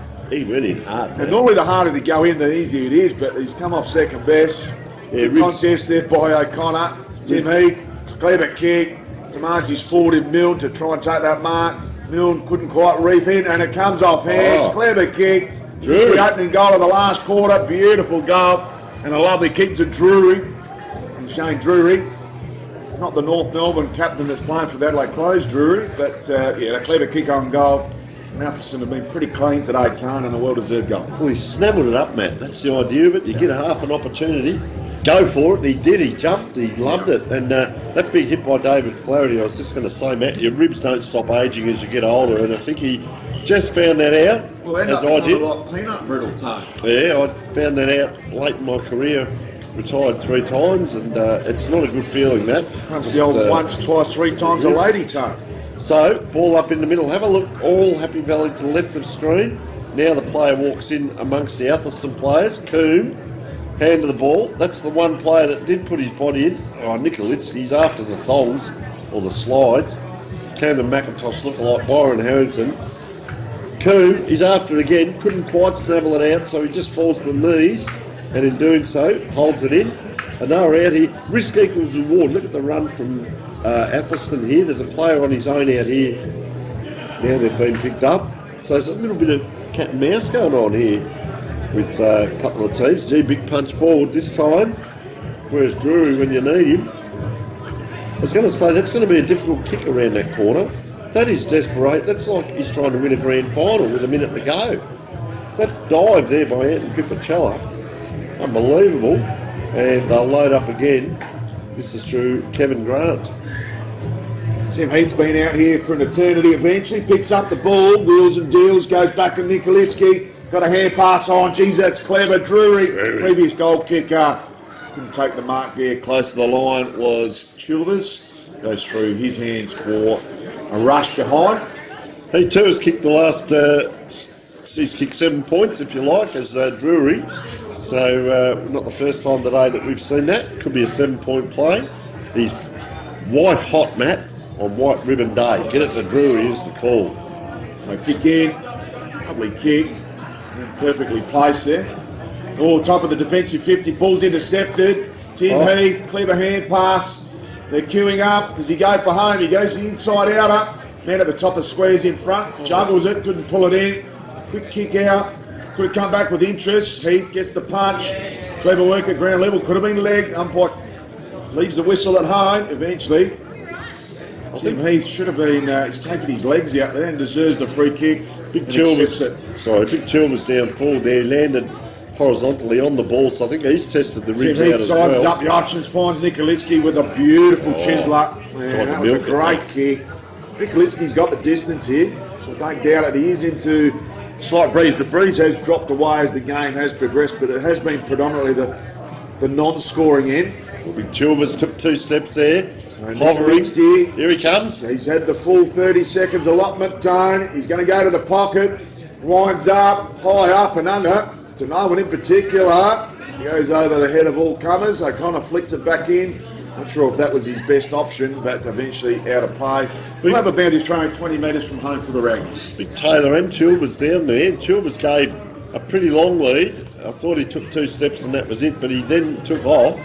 and then out the other side went his teammate, very tall, and didn't get to either of them. We've seen that a couple of times from Nicolitzky today, where he just hasn't made the distance. Coombie's not going to get to this one, but his Athelson teammate is. He almost ran the wrong way. On one step, there's a flock of Vikings down there wrestling over it. They want to share that ball. One's gone back behind the goal line. It took rough on the goal line, wasn't it? Wow, that's a penetrating kick. I reckon that was Bennett again. Got it out the right. So, right down the middle. Oh, you can't let them go. You've just dropped the World Cup. Not quite. You've dropped the Barossa Cup. Or over the top, this way, that way. Just stood and stepped Pipicella and summed up what was ahead of him. Oh, John Wright. Gee, Matt, he went up high and came down quite heavy there. Free kick there, Johnny Wright. The two blokes fighting for the thongs. So Johnny Wright looks like he'll get the beanie, and Nicolitzky will get the slides. Plays on. Been the best two players on the ground. Tone up there with Coombe. He's probably got the one vote. Goes to Coombe on cue. Driving ball. A tumble punt inside forward 50. Now Taylor couldn't take the mark, and there's Johnny Wright again. He tries to claim it. I think he probably did deserve it. Might have been some hands on the ball there from Mount Taylor. Might have been the difference there. Tim Heath, Rowdy, just got the angry pills going there for a minute. He's had limited game time because they got that many on the bench. Quick kick out of the clearance, and leading all comers, and full cucumber there's Pipicella. Pipicella goes to Tim Heath. Finds space so easily. Racking him up. Clever kick. Oh, lovely kick. And a little chiseler. And finds the chest there at Kevy Grant. Might be too far out to score here, Kev. Got one on the option in the pocket. Got Milne on short as well. Oh, plays around the man of the mark, and Kevy Wright goes almost bang. Falls off hands and will go out of play. Took the ball up 10 metres around from the Raggies goal, who've had it in their forward half. Time for most of this final quarter. Yeah. Tim Heath just coming off the ground here. I'll just watch this play for a minute, and I'll tell you something I've picked up. So get the hand pass out, couldn't quite get that snap on goal. It's still lurking, clever kick. Does it pierce through? Mark on the last line of defence, and well chiming in as they get the kick out there to Gravia. So he's going to release on that half back line. Oh, player on his own, but he's put it up high. Giving Athelston a chance here. 1, 2, 3. Luke Stewart. He's back there. Doesn't share it. Now he does. 1. Gives it back to the player running through. Oh, I'll tell you what. Just about beats everyone. Harrington. Couldn't quite. And free kick. So I was watching Tim Heath in that last bit of play, and we talked about third play. The kick came down the wing, and he immediately sprinted out this way. His team get the turnover and he gets it back, and that's smart play. You don't just stand and watch. Very intelligent. Keep yourself in the game as big collision looming, stolen. You can hear the oohs and ahs in the crowd, and that's Flaherty again, who we saw. He's had the ribs taped up, I'd suggest, the bread basket, and watch out for him. 54 in around this ball. The ball thrown up, true centre half forward for the Raggies. Love a goal. O'Connor mucks around with it, comes towards Coombe, needs to be clean, taps only as far as a Happy Valley player, goes to the heart of the Barossa Park, tumble kick, clever pick up, goes towards Jace Hall, dishes off, smart work, gets it to Flaherty, he's recovered from the ribs, I've got a couple on, needs to size these up, clever kick, dropped an absolute sitter, goes back for a second viewing, all held up. He was there for an eternity, Matt, and they couldn't get it to him. And then he had to come back and lead. Stevenson couldn't get that one inside the bread basket, and he'll do the ruck work here just to try and make up for it. Good work by Lohman, gets the tap towards Coombe and Co. Clear run here for Happy Valley. Needs a good shepherd, goes back to the shepherder. Bennett. And Bennett's unfortunately not his best kick. Does it stay in? No, it doesn't. And ushered over the boundary line by Hosey. Like his game today, Bennett's started off well and just a good consistent, what we call a role player if you like, so had a good game. Coomey in around this ball, as is, they've pulled out the big guns. Nicolitzky's in there as well. Jay Dunn just off the back of this pack, goes towards Coomey, he immediately goes to his left. Umpire's paid, he has paid dropping, he was quick, so Jace Hall. Right place, right time, Jace Hall. Yeah. A tricky kick for a right footer from this pocket. being the left footer, was trying to get around that left and just got wrapped up. Almost got to go straight for the right goalpost here. So Wander's it. Oh, I'll tell you what, he's made. He has. Great Shepherd on the line. Yeah, very well done. That's a nice goal. Morton Shepherd too. A few players have had a bit of trouble out there today, but nice goal. TJ Hall on the end of a tackle of a quality player, Matt. It was a clever Shepherd on the line by Stevenson there. Allowed Jace Hall to kick that one, and there we go. Players running on and off of the field. The interchange. Have a look at it. Have a look. It's like an American football game out there, Tone. Players running off left, right, centre, cashing in petrol tickets as we speak. Dave Evans, AFL Masters SA Vice President. He's cashed in his last ticket for this afternoon. Brett Thomas going down. So is Gagliardi. Back. Wow. And almost a complete defensive line change for the Raggies. So back to the middle. Look at Tim Heath here. He's ready. He's next on, mate. Have a look at him. Coach has itched at the bit. The AFL Masters SA President. So back to the middle. Two-handed jump. Goes to Coombe. Could have been held. Umpire allows play to go on. Nikolitsky's back in there for a second lick of the ice cream. The umpire says mine ball. Left half forward for the Raggies. We'll love another one before this one is finished up. Interesting nickname down here, the Milkman, number 30. Just looking at that. That's it. Good tap by Loman to open pastures. Finds Bosco, the Johnny variety. Goes over the head of the forwards there. Can they keep it in? Scooping ball. Eventually beats all comers. We'll have a throw in 20 from home here for the Raggies. Michael Stone. The Milkman's on, mate. He always wonder delivers. how many lovely girls down south that he's had the advantage of over the years, the Milkman. But always delivers. It does deliver. The old glass bottle milk. Favourite pastime of Australians. Good throw in. Nikolitsky around there lurking again. Eventually comes out. A little pop out. Umpire's found a free kick though. And it'll go in favour of Harrington. So Byron Harrington. Iconic name, Byron Harrington. Byron Harrington. Here he goes. Could be an English actor. The next 007. Oh, nice little nudging kick, but I'll tell you what, he made his teammates work. Have a look at that. David Flaherty just gliding by. He doesn't care who he's mowing down, but he's out there for it. The competitive beast. And it was all fair, but you don't lose it, Matt. You do not lose it, and just don't hurt anyone. That's all we ask, Mr. Flaherty. It's only the speed and the tempo that slows down, Tone. Well, he just he put that spurt on, then he just stopped. He had nothing left, but he just wandered in 2 metres there. What's going on there? The umpire's for a free kick. The ruckman's thrown it, Tone. Is this the Milkman? Not sure. No, the Milkman's over there on the forward line. Goes out that direction. That's a great set of jukes. Goes into that forward pocket. Take it this time, and take it he does. Matt Hay, wearing the number 3. And I'd be having someone on the line here. Where's the Milkman when you need him? Because I'm not sure that Matt Hay, with all due respect, any one of those players out there will make the distance. All right. In the game, though. Commentator's curse, Matt. I'll bet you an Anzac cookie on this one, Tony. He's a strong leg. Strong leg. Oh, no. He has. Matty Hay slots it. There it goes. I had a mate's mum that used to cook Anzac cookies, and they would heal all sores. They make your hair grow. You're virile. They give you everything, Anzac cookies. I was looking forward to that to get the drive home, but Dino looking a bit worried because I'm not going to drive home as well yet. But what a great day in the Barossa. They say come to the Barossa and have fun. Well, what a day it's been, and geez, pity we couldn't play every game up here. Yeah, big thank you to Dino on camera. He's a wonderful ambassador and technical officer with the filming footy team. Nikolitsky coming off.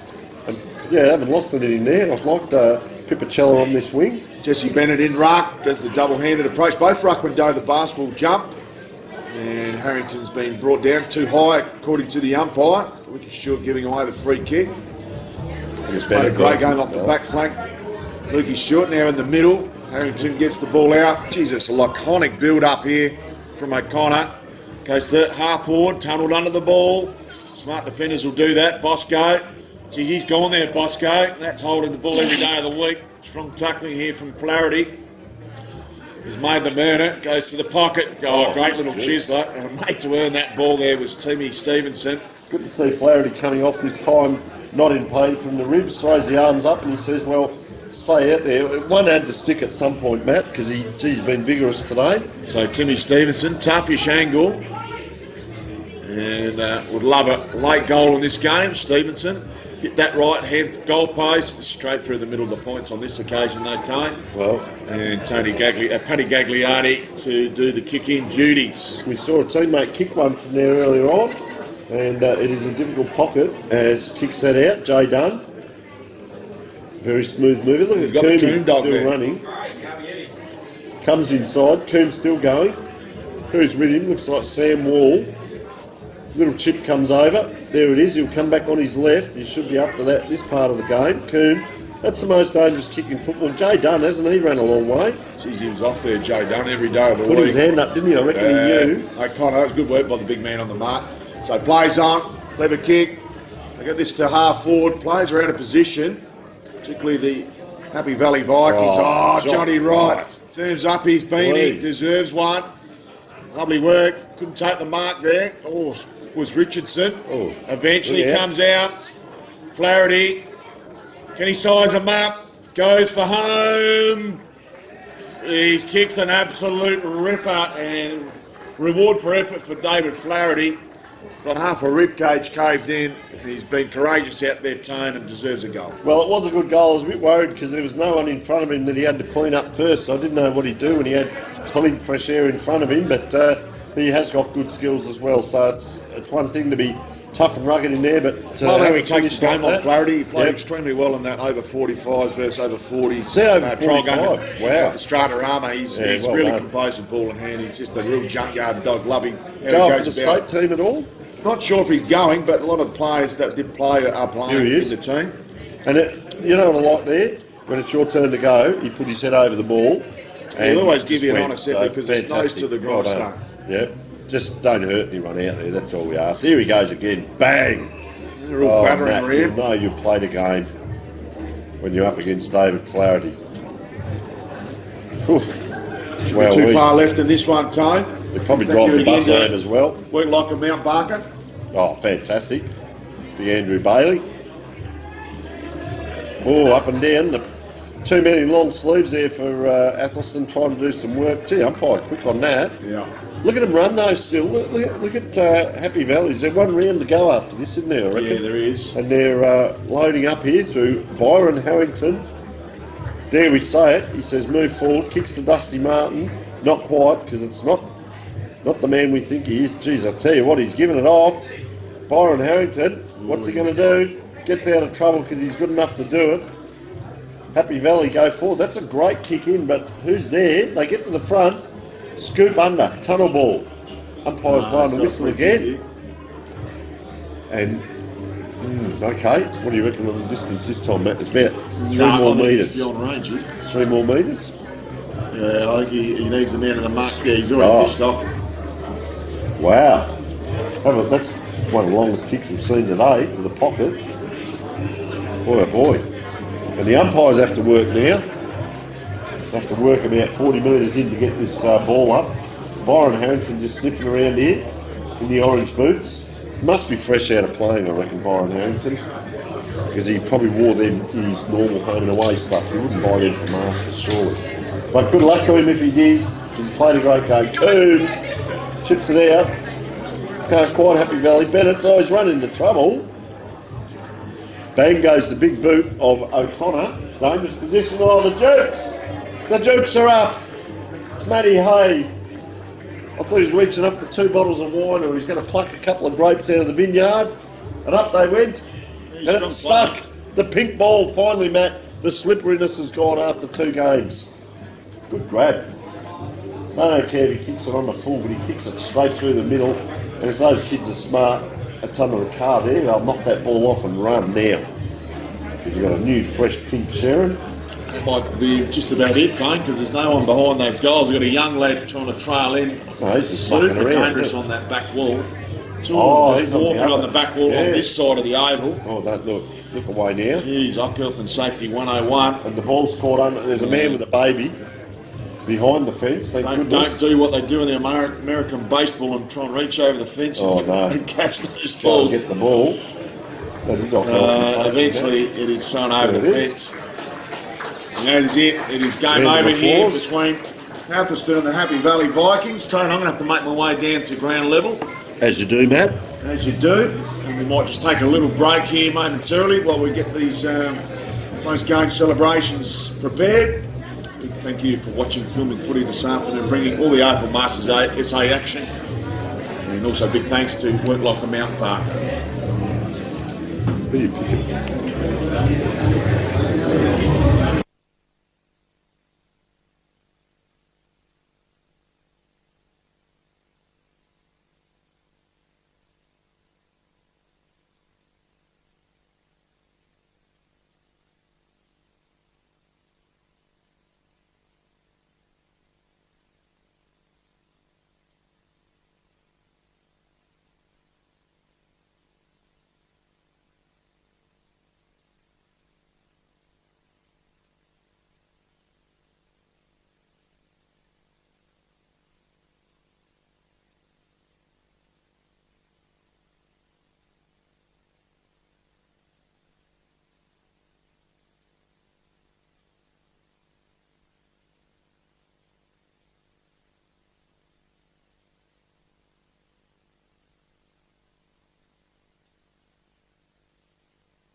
Okay, thank you, Doladino, up on camera.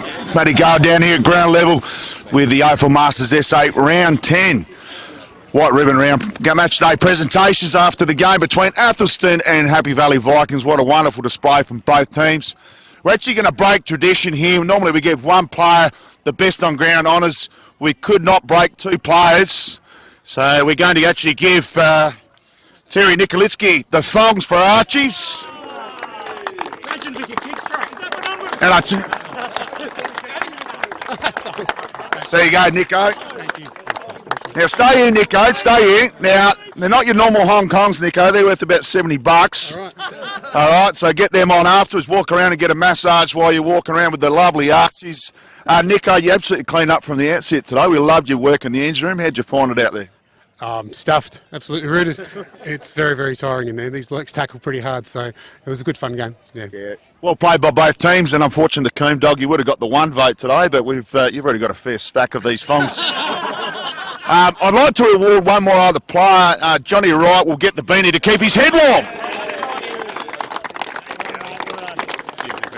Well done, Johnny. Johnny was absolutely outstanding today, and also a real pivotal performance on the back flank there in the over 40s versus over 40s. over 45s and the over 40s state internal trial. A couple of starts back at Stratorama Stadium. Johnny, a lot of heavy lifting back on that back flank from you, mate.